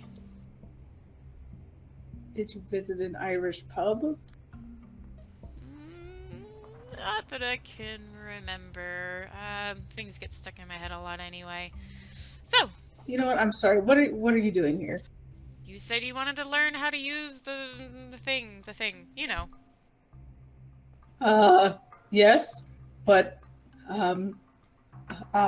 this might not be the best time. Oh, I'm sure it is, trust me. The song led me here, so of course it is. The song? Yes, the one I was just playing for you. Okay. She gets up very fast, like almost to surprise you. Don't be so jumpy. I'm sorry. Real quick. Let's see what Angel is up to. He had just sort of been introduced to a Nosferatu very vaguely by visuals recognized. And the Nosferatu who had led him there sort of called out his name, coughed out Gerard. And so the tall Nosferatu, pretty bulky, turns around and immediately sees a non-Nosferatu standing in front of him. He just gives a bit of a nod to the other one, who sort of scuttles off and says, "How can I help you?" I was told you were the guy to talk to get information about a couple kindred that have shown up in town recently. Well, I might be. What exactly are you looking for? Just a couple of my clanmates showed up recently, and they were acting shady, and I'm seeing if they're hiding something. So he was standing in front of a table that, like, there was his jacket on and some other, like, papers and little tidbits. You saw him, like, sort of messing around. He fully turns around and sort of hops back and, like, lands heavily on the table. It almost sounds a little bit like it starts to buckle with the weight of his sort of jump. And he reaches out a long, you know, gnarled, wrinkly hand to shake yours. Well, come on, do the thing, of course. Come on. What was that sentence? Sorry. Well, come on, do the thing, of course. He's holding out his hand to shake yours. Yeah, I'll shake his hand. Like, I don't have a problem with that. Can I get a name? Mine or theirs? Yours. Name's Angel. I work at the auto shop on, you know, enter address here. You look a little familiar. I'm pretty good with faces. Where would I know you from? And you did not say that he would have been there for the war. That's how you vaguely remember seeing his face. You don't know much about more than that. I came to New York as a kindred just before the war, so that's probably what it is. Oh, yes. There are plenty of faces. Many of them left and many of them died. Anyway, so, Angel, they call me Uncle Simile. And, yes, I'm the one to ask, generally. What exactly, who are these people you're asking about? I will share all three of their names to include the sire. Name's it's Seth, right? Like, out of character? Sean Parker, Sean. Noelle, you didn't get her last name, I don't think, and then the sire was Marilyn Ulbridge. Yeah, the two that I'm talking about are Sean Parker, don't know the other one's last name, but it's Noelle something, and they tend to spend time together, it seems like. And again, what's the sire's name? Marilyn Ulbridge. Yeah, and their sire, I would also be interested in getting checked on. It's Marilyn Ulbridge. I think she might be in on this, or gotten controlled or something, I don't know. So he leans back against the table, like, you know, puts his arm out to balance himself, and, like, with his other hand, he reaches into the pocket of his coat nearby, pulls out, like, an old granny-style butterscotch, and just, like, pops it in his mouth. He starts chewing on it very obnoxiously, and it's just, like, little bits are even, like, falling out, and the saliva that's in his mouth is just sort of making a bit of a mess. He just sort of laughs, snarl, coughs in your direction. Well, none of the names sound familiar to me, but, let me think about it. Yes, no, none of the names sound familiar. Are they from New York? And out of character, oh yeah, that's what I was gonna say, is, in character, they told me, kind of vaguely the path that they went. I know the most recent thing was Chicago. I'll kind of share that information. They said they were from Chicago originally, and Agnes also said that her sire was from, or their sire was from there. But then they said they had been around about a bunch of different places. So they said they'd been out to California, Atlanta, like, you know, Orlando or something down in Florida, and then finally kind of made their way up to the Northeast and hit New York first. Yeah, because they were originally from Chicago. Just recently showed up in town here. I know they went to, like, Atlanta, California. They apparently been moving around a lot, and So you never see him swallow any of the bits of the candy, and now there's just like this leaking trail of like corn syrupy, sugar gross bits of like, you know, chomped up candy like dripping down like his chin and down his neck. And so what do you want me to do about it? Just find out if they're up to anything in the other cities they were in, because if they're up to doing, you know, up to some shenanigans here in New York, I would like to know about it before it happens, and I feel like they are. So he sort of spreads his legs where he's sitting and then like leans forward on the edge of the table with both his hands. Just generally like, I want to know about them. And so like leaning more like with his hands on like the edge of the table, and he starts like tapping them with his big claws, and he just leans like close to you. As I'm assuming you're standing far back, but he leans as close as he can without getting up towards you. He says, "All right, and then so what is our little deal then to get you this information?" I don't know. What do you need? I'm good with cars. I do have money, though I've gotten the impression that that's not really the things that interest you. No.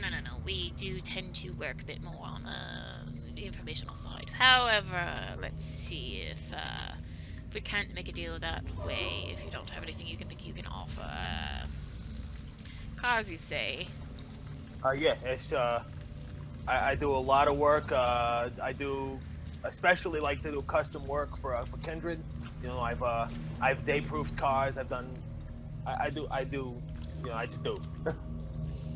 I think I've heard of you. Yes, I think I've heard of you. You work for the Cameral on those sorts of jobs, right? Yes, alright. Yep. How about we get one of those day-proofed cars then? Or at least, not that, you know, we can get out in the day as easily, but, you know, it's a bit easier to drive around and not have to worry about putting our masks on. Actually, yeah. Properly day-proofed car could make... Yeah. Could, Yeah, I think I got you. What kind of car are you looking for? You looking for something unobtrusive? You're looking for something flashy? Yeah, unobtrusive. Modern, old? No, unobtrusive. Anything that would look fine in the right kind of rundown areas.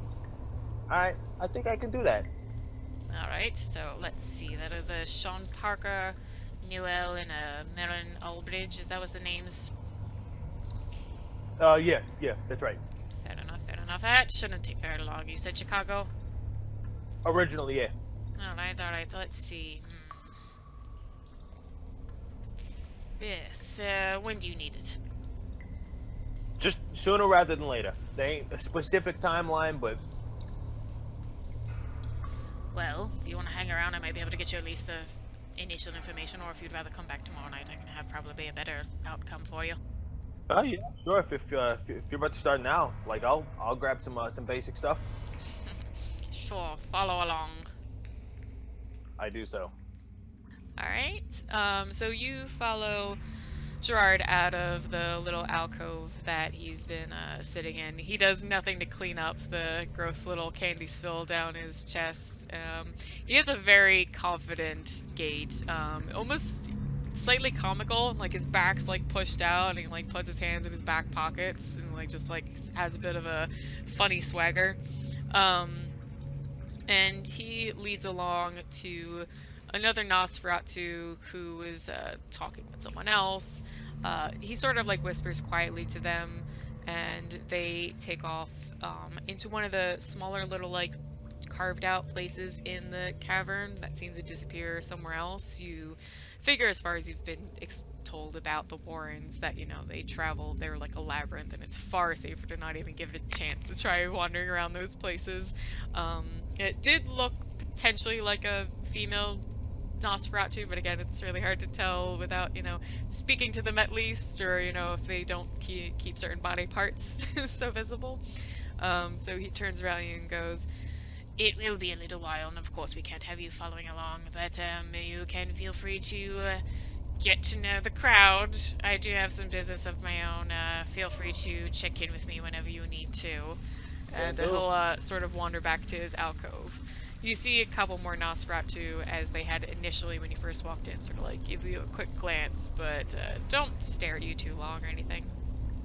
I mean, if nobody specifically approaches me, I'll try and pull out my my smartphone and internet, or if there is no signal down here, I'm sure that I have some kind of time waster video game.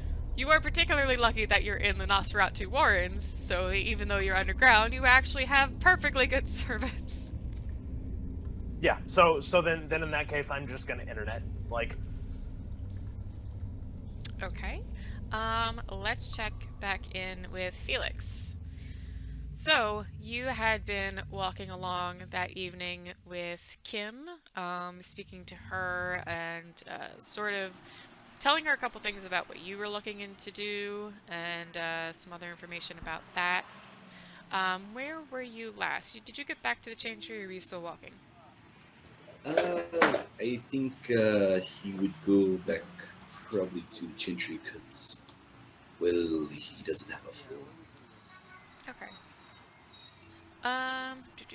Okay. Well, Does since anyone it hear is... me? Yeah. Huh? Hello? What'd you say? I can hear you. Hello? But I think you We can't can hear hear us. Oh, there it goes. I don't know what it was doing. We have Roland and Nate sitting in Roland's car. They've been sort of watching the alleyway to see who arrived, thinking someone might be arriving on foot. And Claudia and Ike from the rooftop also saw that a very, very nice high-class limo just pulled up to the alleyway and parked, like right in front of the alleyway. So do you want to do us, or do you want to do Ike and the people on the ceiling first? We're gonna start with Roland and Nate in the car, because you're more direct. I think because Claudia and Ike are kind of just watching, they'd probably even go silent and just be like, okay, and just be watching, because that's kind of their job at the moment. Well, Nate, this is it. There's no going back from here. Either you come along or you don't.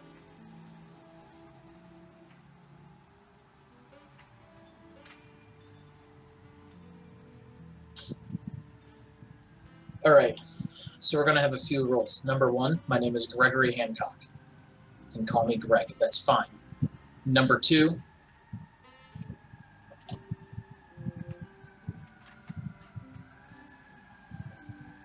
try not to fuck me over, but if shit goes south, sell Greg out. Okay, rule number 3.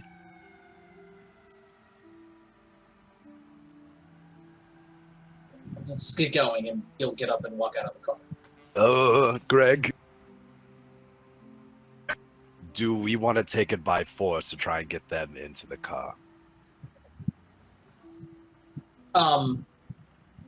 Spira, how many people do we have an estimate of? So you said a limousine pulls up. Do we see like a number of people inside? I'm assuming it's shaded and very hard to see. I mean, I doubt we get much.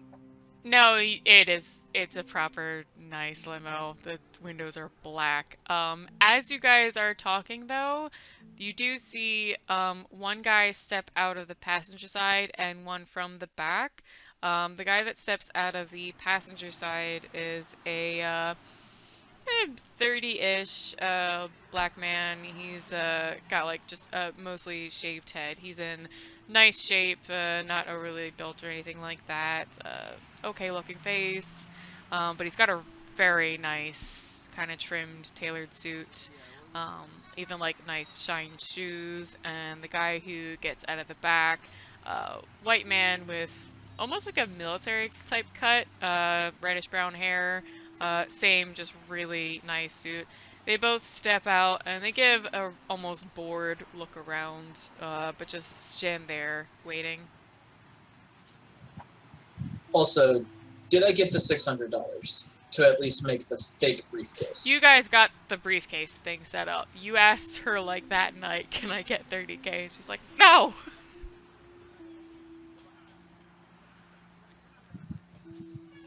So, sorry, what was the last thing Roland said? The question was, do you want to try and take it by force, or do you want to try and separate them by getting them into the car and taking it in the car? Like in our car, my car. Well, do you really think that getting them in our car is still an option at this point? With these kind of things, there's always an option. There's no harm in hurting and seeming suspicious of them, while they'll seem suspicious of us, and it's kind of a pissing contest to see who gets in whose car.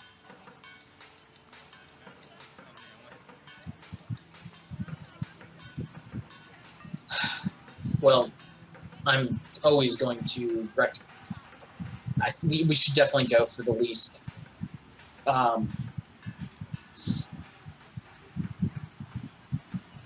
We should definitely try to get them in the car. That just, if we can, I would still like to go with them. Ike will back up on the roof, see Claudia texting really quick. As far as anybody knows, Nate, if he checks his phone, does he? Okay, so she mentioned it. He's paying attention to his phone. So she texts him just real quick and let us know what's going on, because it is a bit not what anyone was potentially expecting. Just a quick text back. Trying to defuse. Okay. Well, if we want them to get in our car, please get back in and I'll drive up to them. All right. Let's go with that. And he'll sit back down. I'll drive up and pull up next to them and roll the window down.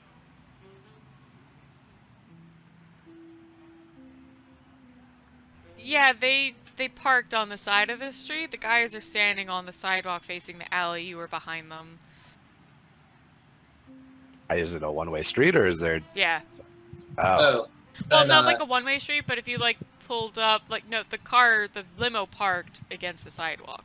They got out on the sidewalk and are standing on the sidewalk in front of the alleyway waiting for whoever's supposed to be there.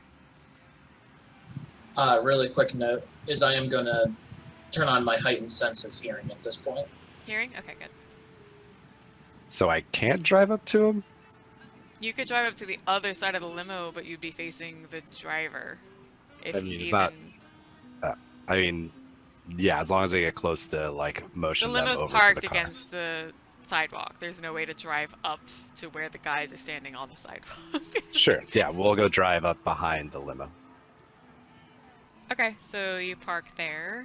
You've got the two guys that are standing on the sidewalk. They turn to look at your car, very sure, you know, they're waiting for a couple people. I'll flash the lights of the car. That's like a universal signal of drug dealing. I thought you were good at this. Anyway, so the two men slowly walk up. They stand by the passenger side, but a couple feet away, and just stand there. They don't really say or move or do anything. They just wait for you to roll down the window. I'll roll it down. Is Nate sitting in the back seat or is he sitting in the passenger seat? I assumed I was sitting in the passenger seat. Makes sense to me. That makes things hairier. Would it have made more sense for me to sit in the back? For sure. You can retroactively do that. You never clarified before, so I'm not that worried. For sure, because yeah, if we were going to be doing this and planning to like... Alright, so he's in the back, Roland's in the front, he rolls down the window and speaks from the driver's side.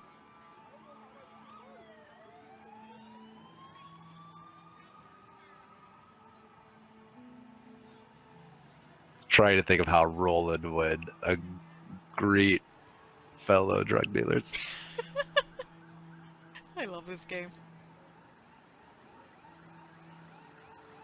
Hello, fellow drug dealers. How do you do this evening? Have all of your drug dealings gone well?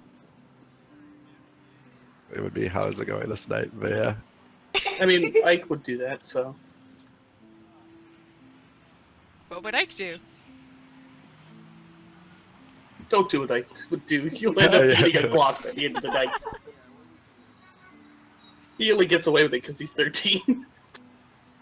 Claudia, as a note, does decide to actually, like, take the fire escape off the side. She doesn't go down very far. She just sort of, like, hops the side of the roof and, like, quietly creeps down the first flight. It's about a 4-story building, so she's just trying to get a little closer. So they're walking up to the... They came over. They're facing the passenger side window, just, you know, a good 2 to 3 feet away, not very close. They're just standing there. They both have, like, their hands in their pockets. They're just waiting. Both wearing, like, sunglasses, sort of like, you know, agent style, like, they're not going to say anything till you do. Can I see the roof that Ike and Claudia are on? Can I see Ike? I don't think you could see from the direction. It's a 4-story building and you're parked on the street. It would be, you could like see the fire escape probably up to the 2nd floor, but not all the way up. From the driver's side, no.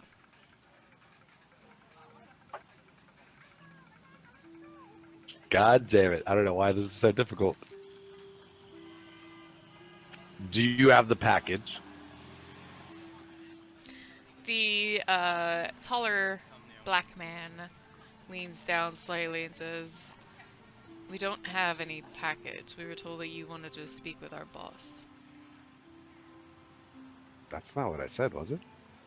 No, but when you were speaking to the guy at the house, he said he could make a drop happen, but he'd have to talk to his boss first.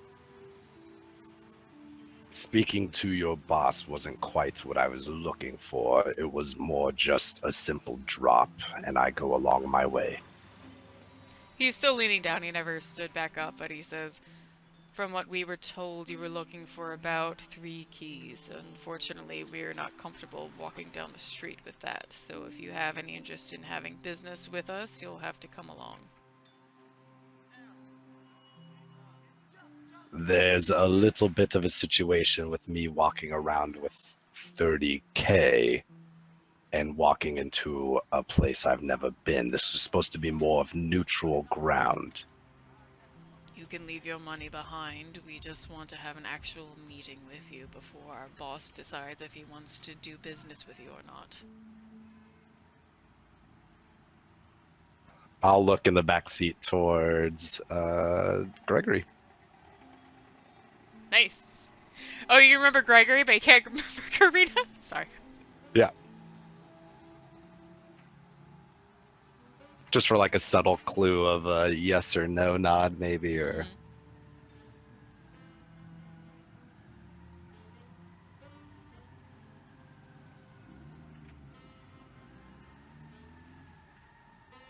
I'm sorry, what was the last thing you said?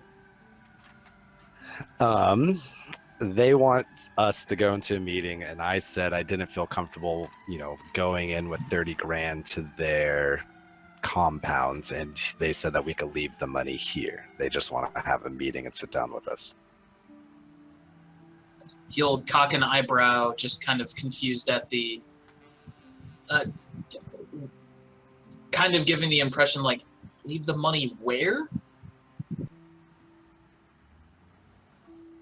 The his head. large black man that had like been leaning towards the car a bit to speak to Roland sort of like gives his head a little cock towards Gregory in the back and says, "The deal's still open. It's just that it's not happening tonight unless you come meet our boss."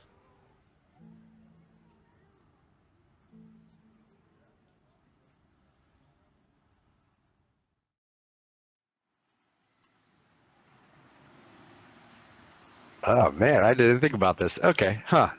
You gotta be ready. I know. Well, Gregory, if you would rather stay here with the money, that is fine, or we could drop it off and you can come with me. It is your choice.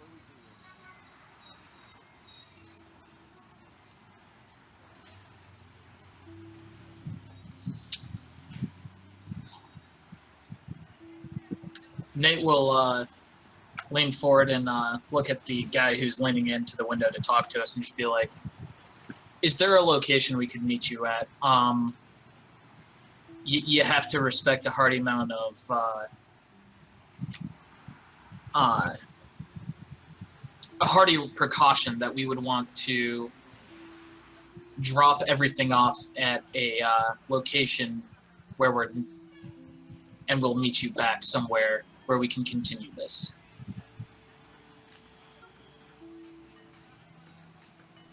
Can you clarify to me as to? I'm sorry, that was really no. He's like, "Well, you're fucking staring at us. We're gonna go somewhere where you don't know where we're going to go drop off $30,000." Because he's paranoid. He's like, "I don't want them watching us. Like, here's the money." Oh, you want them to go somewhere else and you can decide where you go with We'll the money. leave, Okay. and we'll come back. Where should we meet them at? The man who's still bent over is like, "We can stay here if it's easier for you to leave. Trust us, we were not looking into stealing from you or anything like that. We're interested in the deal. We just have to have you meet our boss. He doesn't deal with anyone he hasn't met in person.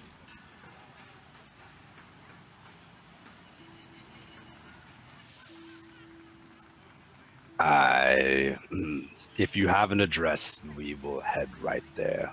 Just give us 20 minutes or so. So the man leads up and looks at his colleague. They talk quietly to each other. You can get most of it, but they're just sort of, you know, trying to like decide, like, does that work? You know, we were told to bring them along in the limousine, blah blah blah blah blah. But they sort of like nod to each other after a little while. The black man actually walks up and leans over a bit, and actually does get closer to the window now, and actually leans in. Hey, will you remember it, or do you want to write it down? We'll remember it. So he gives you an address that's in northeastern-ish Bronx. I think just about all of our characters here are very familiar with the Manhattan, a little more loose with Bronx, but it sounds like an area that you've heard has it's a little more ritzier, has more actual single homes with lawns compared to a lot of New York living, so that, you know, it definitely ties in with the whole limousine thing, that, you know, whoever you're gonna go see has enough money to throw around for show, if nothing else. And he just nod at you and say, this address, you arrive, we'll be there waiting, we'll show you in. If we don't see you tonight, the deal will be off. Yes, I understand. We'll be there. So the two gentlemen walk off, get back into the limo, and after a few minutes it drives off and the two of you are left alone. I would say at that, as soon as the limo seems to be at least a block or so away, like past obvious even visual for the back windows, Claudia will start taking down the rest of the fire escape. Have I met Claudia? I can't remember. Yes, like maybe once vaguely. And Nate did say that his sire, Claudia, who's going to be coming along, is Primogen. Gotcha. So she actually even just like hops the side of the last fire escape and lands on her feet. You just get from her body language, and she looks like she died, however old she actually is. She died when she was probably 24, 25. She looks pretty young and spry, and so you see her just sort of walk towards you. She's got short, curly, wild brown hair. I have a picture, but just keep going. And she's wearing like a semi-loose dress, but then she's got like boots on. So you just get this sort of like free spirit attitude out of her the whole time she's walking towards you. Gregory, is your sire joining us?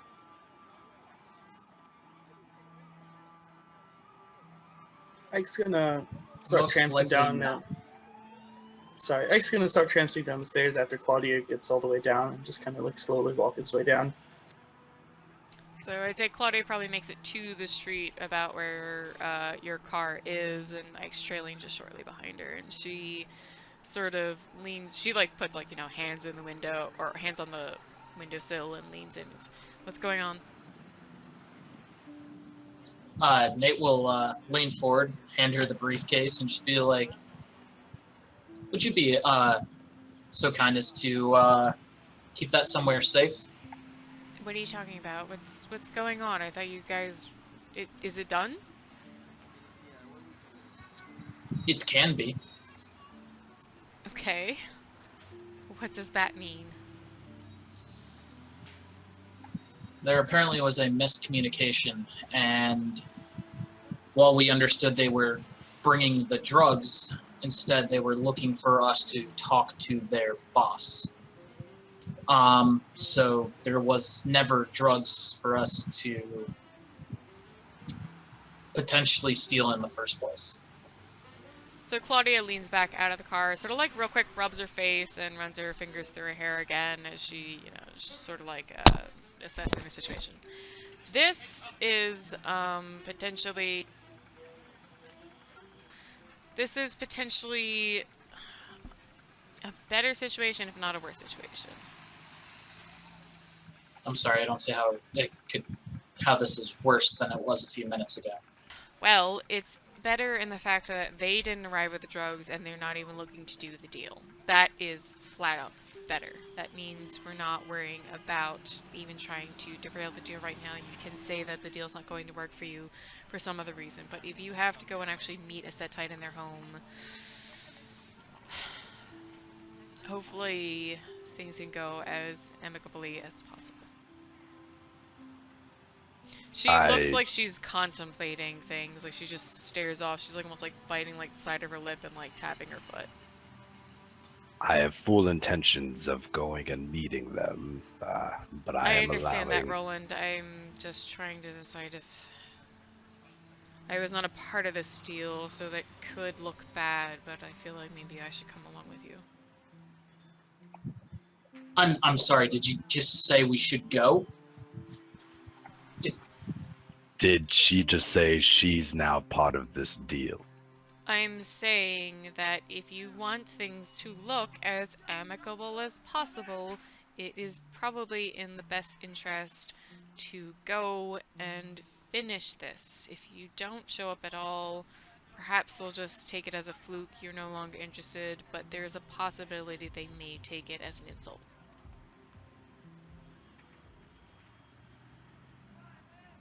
I was about to stake as many Setites as I had to steal as much drugs as they had.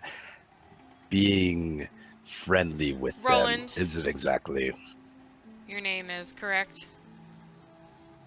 Yes. And you are Bruja, correct? Yes.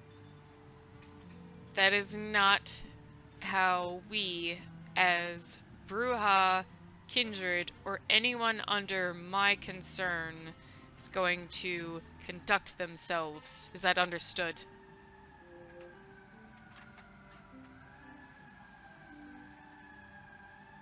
Huh.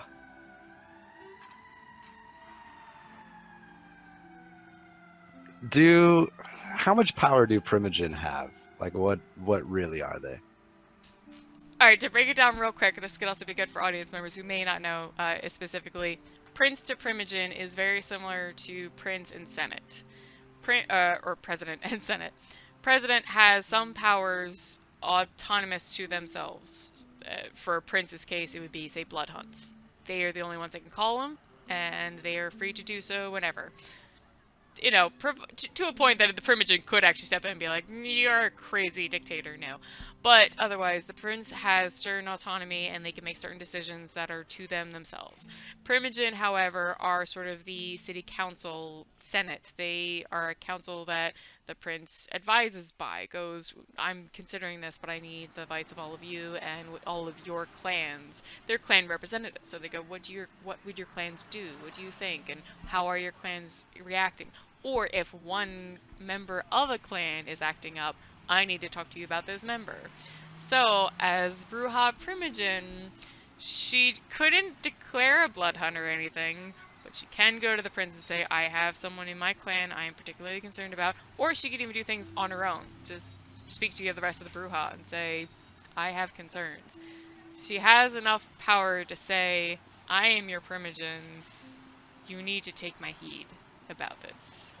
But Roland doesn't care. I know he doesn't. Yeah, darling, I know. I'm telling you. I was trying me. I would have been like, yeah, okay, that sounds good. I know. Chard, Yeah. I know you. I'm telling you, as Roland, what he basically should know or basically understand about Primogen is that if she is your Primogen for your clan, she doesn't have such authority as, like, no, kill that guy, but she has, like, she's like your clan leader-ish. She's an advisor to the prince based on your clan. She can say, there are problems in my clan. This one person might be part of it, or this person in particular. You need to be watched. Lots of different things. I am not trying to stem you from doing whatever the hell you want. I am just letting you know. Facts. Yeah.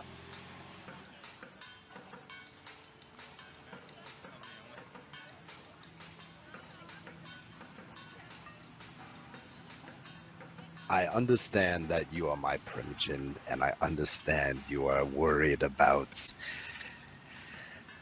Nate, and you're worried about maybe Bruja giving a bad name, maybe, but I can't let you come along on this deal. That's fine.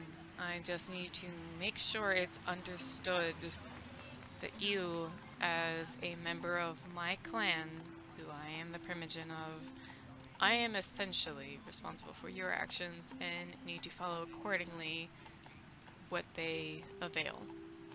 So she actually makes a physical step backwards to symbolize she's stepping back. She has the case in her hand. She looks at Nate and she nods at him. I'll trust you to take care of this.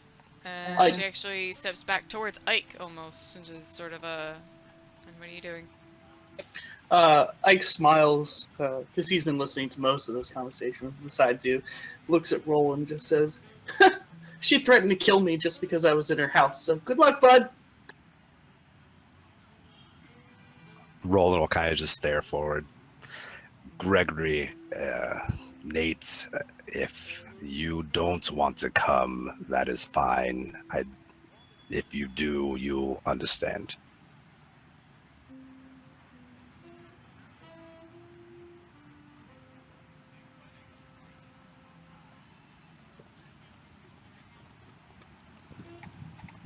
I mean, on one hand, I'm really not stoked about you just wandering off alone. For your sake. Wouldn't be the first time I've done something like this.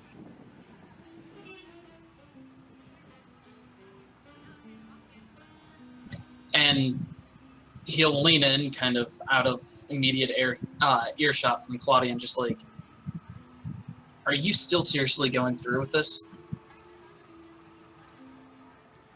In their home? One of my people really wants information on them. I might be able to make him happy and be able to find out some information about where they stay and who they are. Then we might be able to get a better idea on how to handle the situation. I might play it by ear, though, and decide to still go along with it. I don't know. Lead them out with the drugs and take it out here.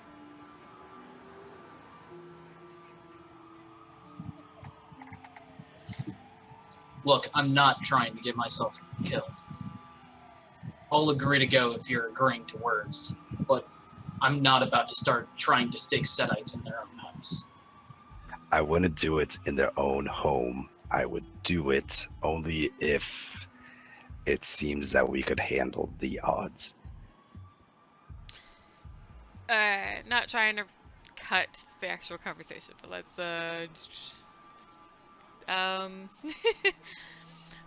downtime this conversation. You guys can even DM each other or whatever else if you want to like continue your argument. But for now, I want to get back to Felix. What's up? Nate was about done with that. Fine. He was just like, all right, let's go. I want to make sure. Okay. So, yeah, let's go then. All right. So you guys decide to take off to that address. Let's go back to Felix. And what are you up to? Well, let's see. He's going to go find, I think, Jocelyn. Okay. So, because he doesn't know how to deal with those handheld little devices called cell phones. Yes, whatever those are. Yes, someone else do that. You put that on yours. So after a little while, you eventually hunt down Jocelyn in the chantry. She was tucked away in part of the library. The chantry, you know, even though it's smaller on the outside, it is bigger on the inside. So you finally found her somewhere in the library. She just, you know, had a notebook sitting next to her with a couple books open. She had her headphones in with, like, you could hear the music, like, before even walking up to her. They were blasting that loud. So you have to, like, touch her on the shoulder. She jumps a little bit. Oh, and she takes her headphones out and me. Oh, Felix, sorry, I made music up a bit loud. Hey, what's going on? I have a, excuse me, a phone number? Yeah, okay. I lost my cell phone. Oh, sweetie. So she just, like, immediately, like, takes hers out of her jacket. Here you go. You need to make a phone call? Yes, do I just... Does she have a smartphone? Yeah. Because he's gonna be so lost. And, yeah, no, she does. So she gets up out of her chair. She's gotten to know you enough that she knows your story about being more of a wanderer, a little newer to cities, newer technology and stuff like that. So she just, like, you know, like, kid with a grandma, like, gets out of her seat, and, she, like, does the swipe and the tap, and, like, and she saw, you, like, showed her the phone number, so she just already types it in with you, and she's, all you have to do is hit the green button that looks like a handheld, and that'll start the call. Why isn't there a button? I don't know. It's new technology. Everybody likes just the touch screen shit, you know? You can get flip phones that still have buttons. This is mine. I had one, but it was in the other jacket. Yeah, I no, think, no worries, honey. Like, it's the same as a button. Just hit the green part. Oh, just touch it with your hand. Pokes it. Pokes it to get going. Well, it's ringing now, so just hold it up to your ear like a phone. She politely steps back, you know, or just to give you room to like make your phone call. She like takes her one notebook she had and is just scribbling notes, and just, you know, leaves you alone.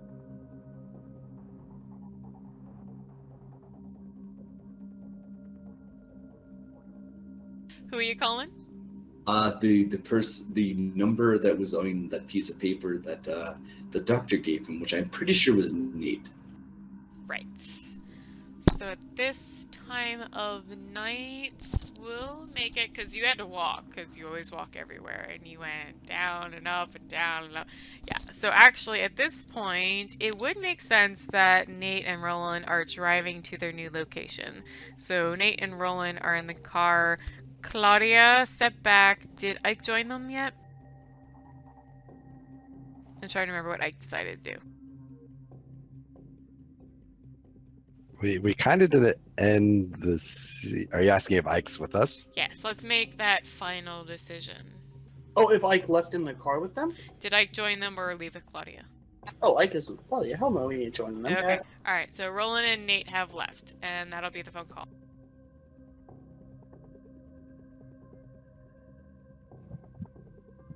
Hello? Hello, bonjour. This is, Felix.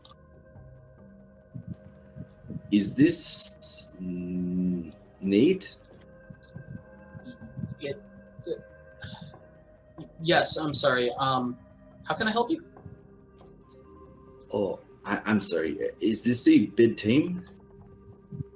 A little bit. Is this important?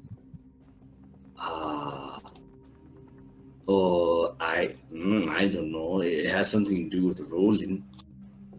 You were the enforcer for him, right? Okay. I think I do have a few minutes for this. What do you need? Yeah, sure. I wanted to follow up about the, wait. Is it good to go about certain business on the phone about these things? Depends on how you phrase it. Otherwise, yes?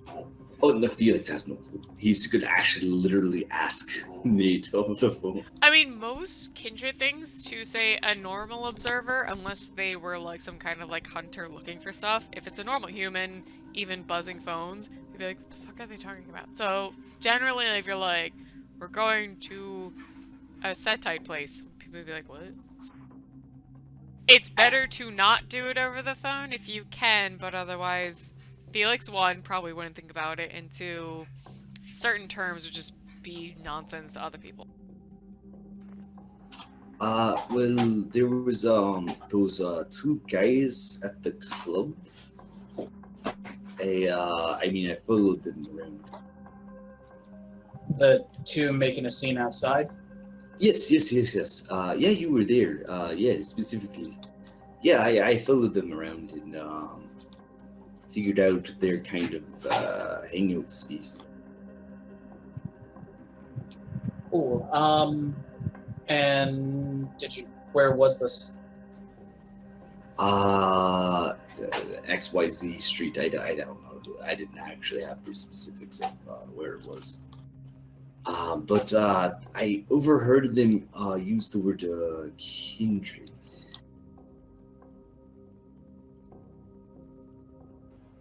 Which makes me lead to believe that they have some idea of that. Did you get anything else off of them? Well, I got that there were 10 of them. They like very loud, terrible music, and they were very whiny.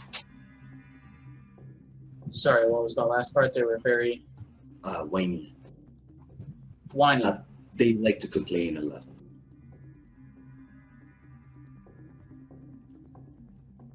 Well, I appreciate this information. Do you have anything else on that other than where they hang out? And apparently they know that word. Well, it sounded kind of important to me. I mean, it's in a warehouse on corner of blah, blah, blah. Because I don't know what it is. Blah, blah, blah, blah, blah. Spira, blah, blah, blah. What was it again? I don't know. Blah, blah, blah. No, what place? Where the two ruffians. Right. Okay, yeah. I didn't pick a place specifically, but it was northern Manhattan, up like the very top where there's a bit of a more ghetto gangster, lots of broken down warehouses, lots of people do slumming type of area. You'd followed after the club, and yeah, all you had seen was a good dozen or so people partying, but you would have all heard, anyone who was there, the two arguing about, we should be let in because we are, kind of thought. So you're clear that the two, at least, that Felix followed were kindred. Whether the rest are human, ghoul, herd, or kindred, not sure, but all of them were partying together. Yeah, so I mean, I just wanted to follow up that Roland was kind of looking in his area, and I think you were the go-to guy for that. Well, I'll certainly pass on the information. I appreciate it. You're welcome. It was neat. Anything else I can help you with?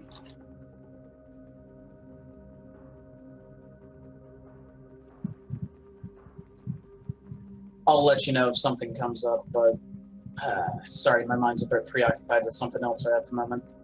Sure. Did the doctor see you? Yes, she's doing fine. Oh, sure. I'm great, I guess. I was just making sure.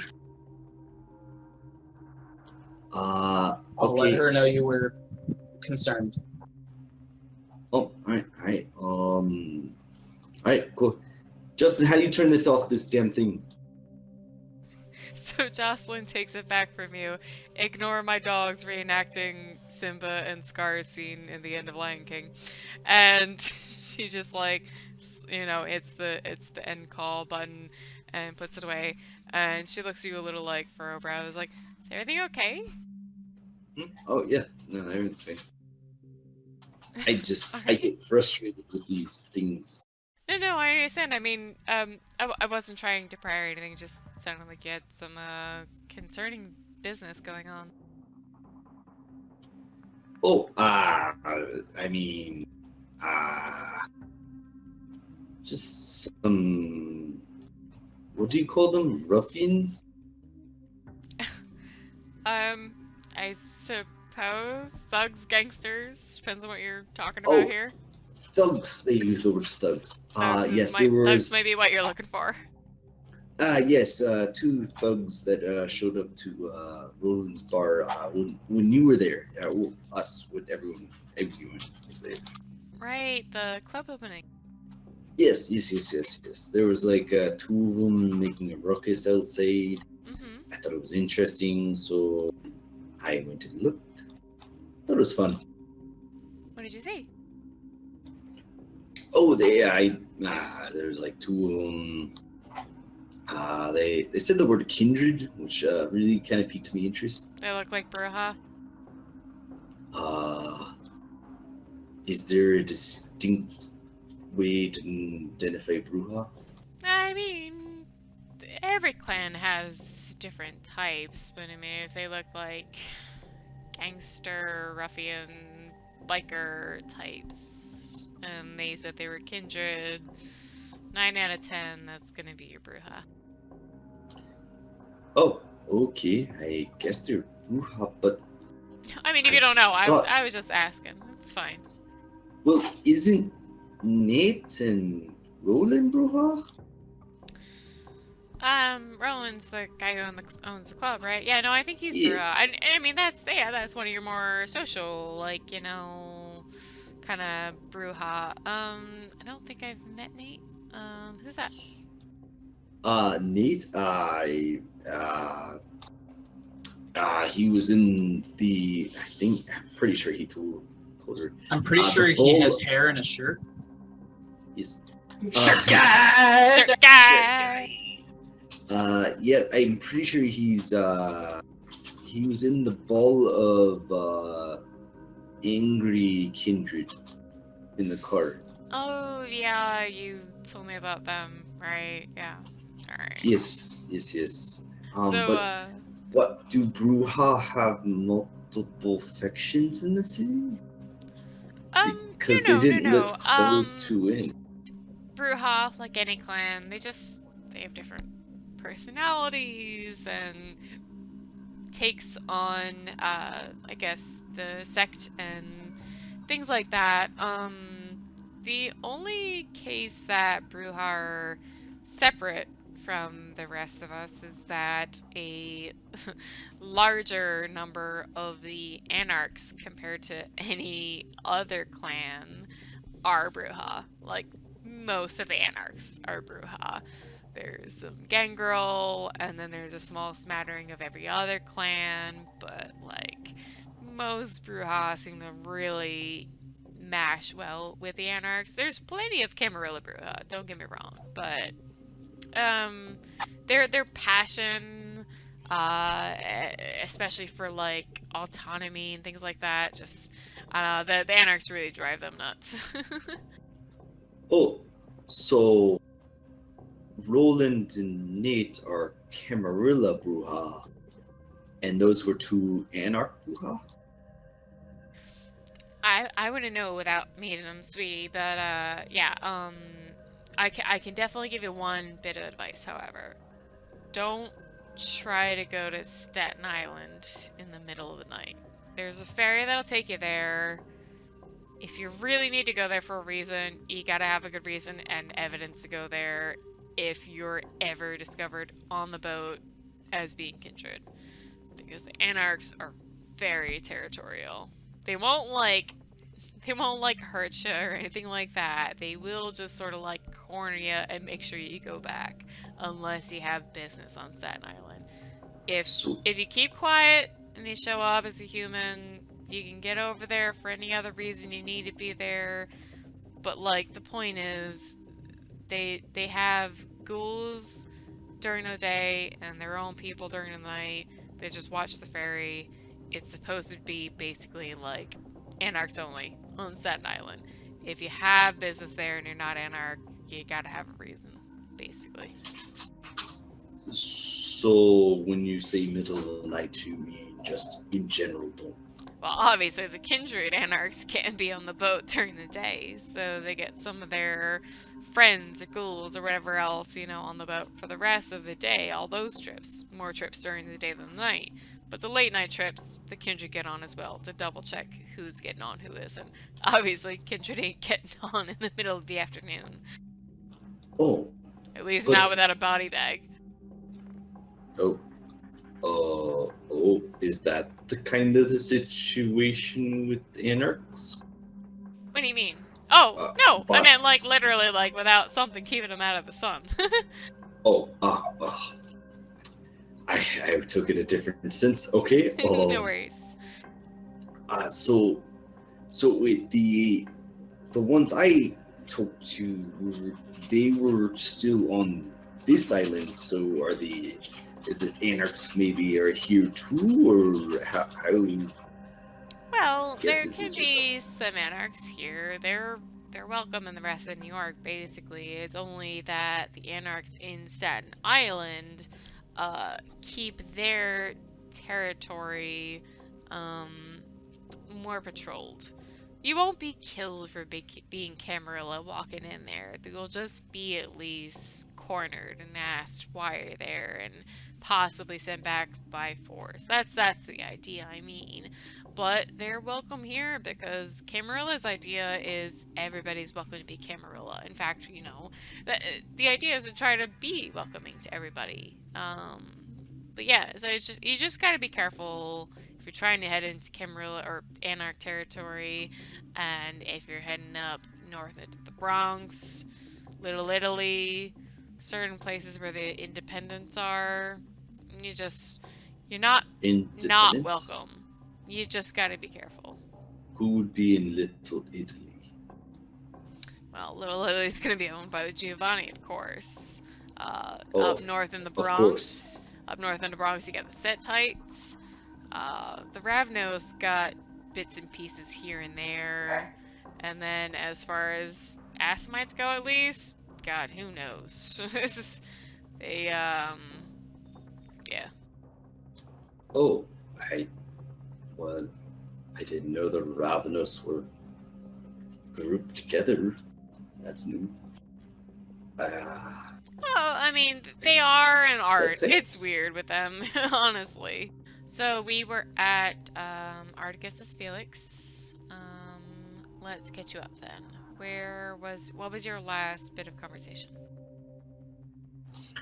I believe I was discussing with Jocelyn, specifically the different territories of the independents. So she'd been explaining a lot of that to you, and specifically, I think you had kind of asked her a little bit about Jamisi and the flesh crafting bit from what you've seen, or did you hold that back? Am I wrong? Let's just say I did it just to make the story. Yeah, I wanted to make sure, because it's that problem of being ST that you remember everything. It's like, what do my players say? So you Honestly, I'm perfectly fine with it because she's Tremere and this is an open discussion. Okay, so you did tell Jocelyn about this, and she would have like nodded along and said, yeah, no, sort of a melted flesh thing that didn't seem like normal to physical convention.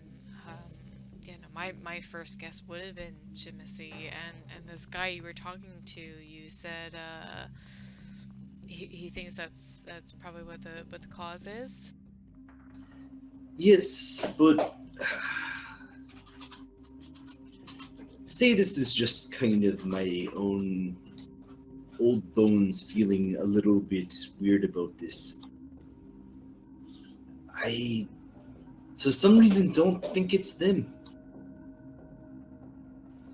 You don't? You think it's something else then? This is just instinct, or I don't know what a bitter term would be. Looking ahead on here, but something's not quite right. That's... The easy answer for us is to point to the, Zihimisi and just say, that's them. And that's a very easy answer. It is. Actually, it's kind of quite coincidental. No, I was going to say it's quite astute of you to think not just immediately some skin moved on this human corpse I saw, Jamisi. and you consider the other facts you found from the Nosferatu. You told me a little bit about the fact that they said that it seems like it's multiple of them, or yes. but the fact that you're considering it might be something stranger.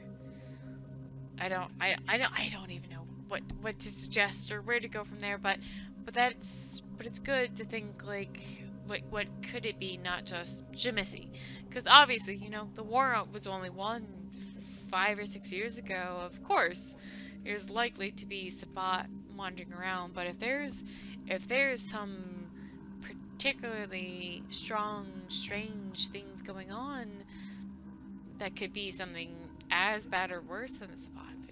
We don't know. But We're in a fluctuation state right now in New York. And what would scare the Nosferatu so much that they wouldn't speak of it? Jocelyn nods a little bit and says, I don't know the Nosferatu very well, but from what I've heard about them, it's hard to scare them. It's gotta be something potent. Yeah, more potent than, yes. It's something doesn't add up. I mean, if it was Zamisi, then why not just get the whole Camerlin on your side? That doesn't make sense. It's true. I mean, it's not like, you know, you go, hey, I think it's Zamisi, and you wouldn't have the whole Camerlin back in your, you know, back here. So Absolutely. Yes. I wonder who has certain phrase. My term might be a little off here, but it has bark in the game. Makes good sense. I'm rambling though. I have no proof of this. We'll sort of wrap this conversation for now, because I want to get back to Angel. How you doing, buddy? Oh, hi! Oh, hi!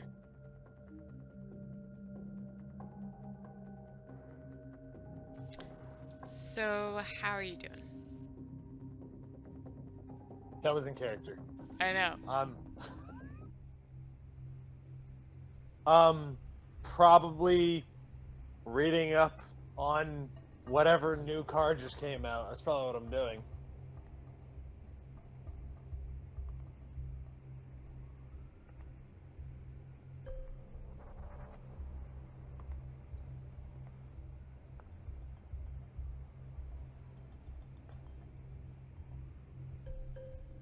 Give me a quick reminder of our last bit. I am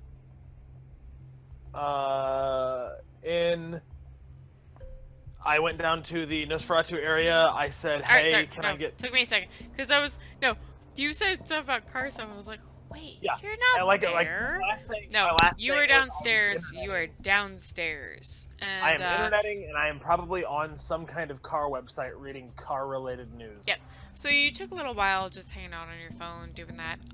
And after a little bit, you actually have a Nosferatu walk up to you, and he actually looks surprisingly okay.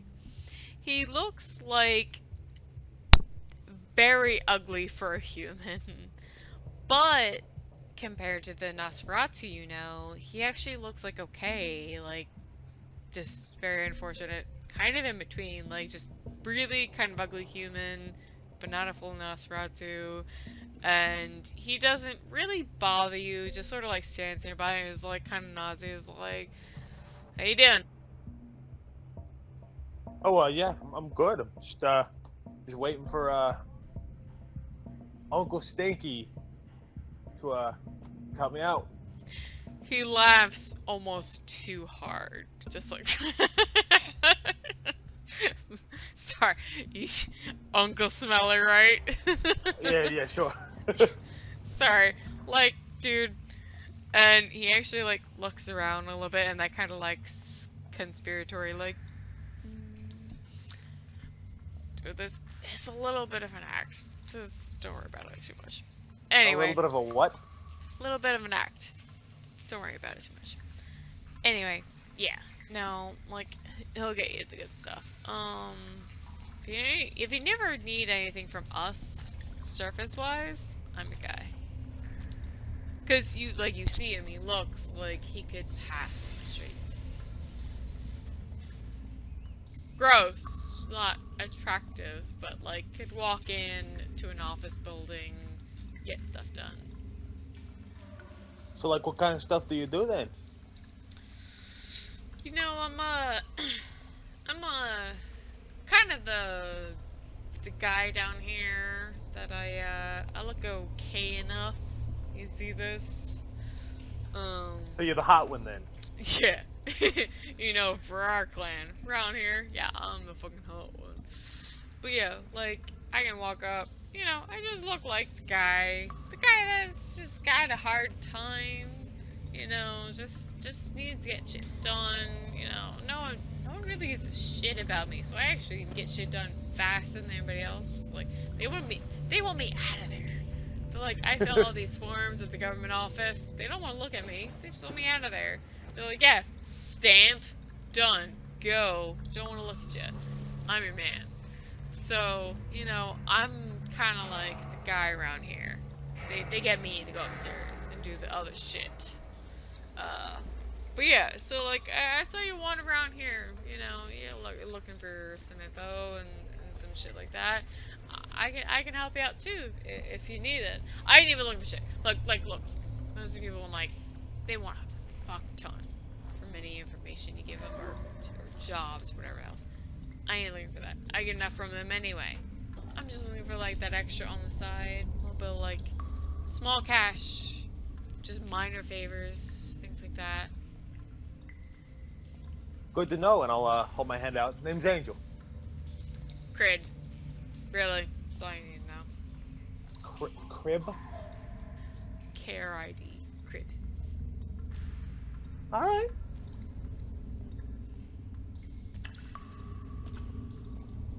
Know anything about the werewolves that seem to be moving in lately?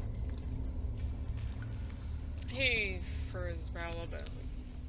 No, I mean, nothing more I've ever heard about, like Central Park and the mountains, that sort of shit. They've been moving around more.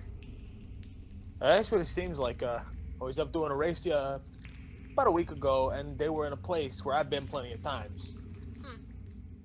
Seemed like they're up to something, but I ain't figured out what yet.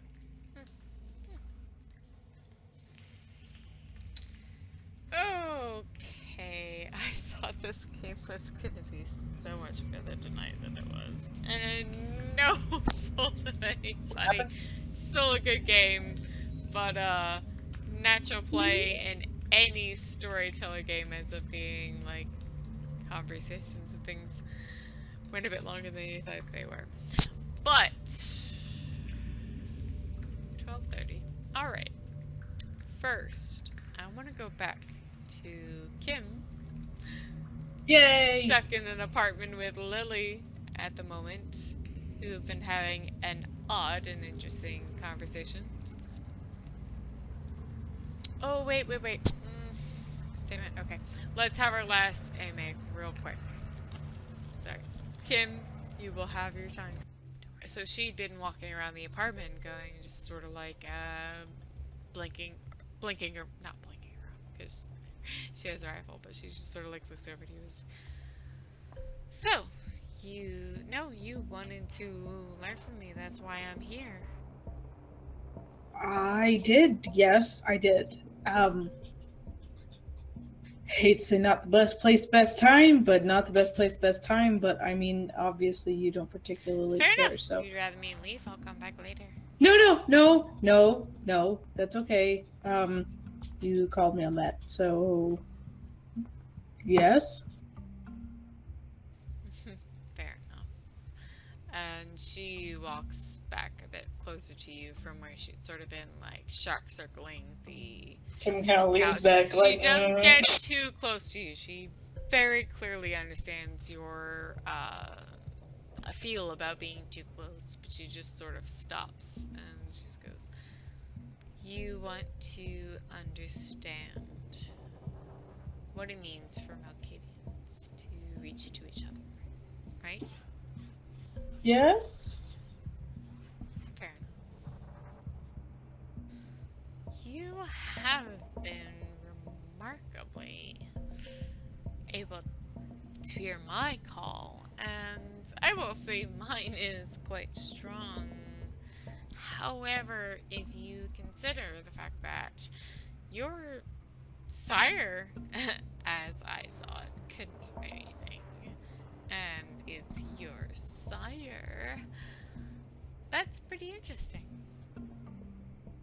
I would say the same thing. I know we don't have the same issues. Well, no, that's the fun thing about Malkavians. They change from one to another, just from even sire to child. It doesn't mean that one has even, say, one same derangement, as they call it. And two, connection to the network, as they call it. Network.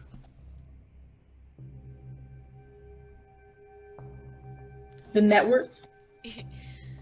Network, the web, the...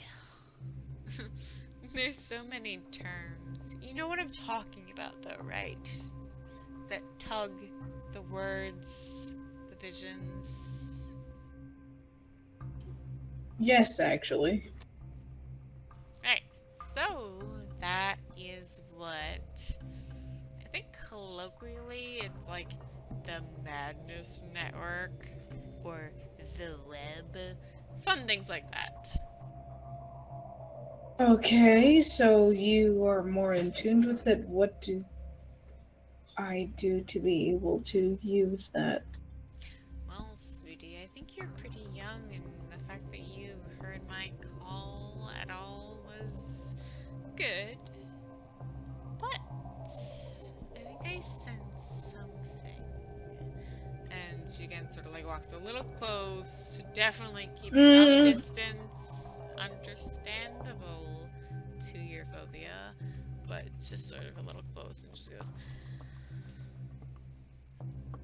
I think you feel it more than others do. Do I? Yes. So let's wrap it up tonight. So real quick, almost like our intros, let's go around, everybody say where you are, what you're thinking, shush, Elvish, where you are, what you're thinking, and so on and so forth for the rest of the game. So Felix, where are you, what you thinking? Well, I tried to join the group on the playground, but I was denied twice. So I will see if I can get myself into the sandbox next game. But more seriously, I think that I am going in the right direction, trying to figure out what's going on in the sewers and what I can do to better help with that situation, because I feel like that is the thing that he wants to concentrate on. And Chard, as Roland, where are you? Driving with Modi to the Setites boss's house and upset that the Primogen thought she could tell me what to do. Like, he's on the edge of just like doing stupid stuff just to prove her wrong, but we'll see how that goes. Angel, where are you and what are you thinking? Still sitting in the sewer equivalent, I guess. Don't know what to make of this. Info. Yeah, don't know what to make of this Crid character. Would definitely be interested in the Sewer Samishi or the Setite War, but no one's decided to talk to me about it, so I have no clue what's going on. And then I just want to figure out what's going on with these two shady Toreadors and also Werewolf. Modi and Nate? I'm going with Roland because apparently, well, I'm in the car with Roland trying to go with him because apparently he wants to go alone into a den of Setites and somehow doesn't think this is a terrible idea. And everything is a terrible idea, and fucking caught up in the middle of it. But I don't know. I don't know what the hell he's thinking. Elvis, this game.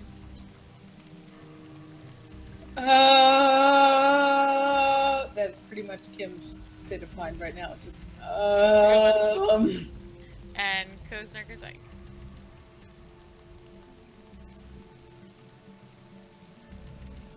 Hey guys, I'm Mike. I'm just hanging out. This is All right. bullshit gang sign. So that'll be the end of this game, and we will catch you next week for the rest of this evening. This evening's taking about like 3 games, but we'll see what happens at the end next week.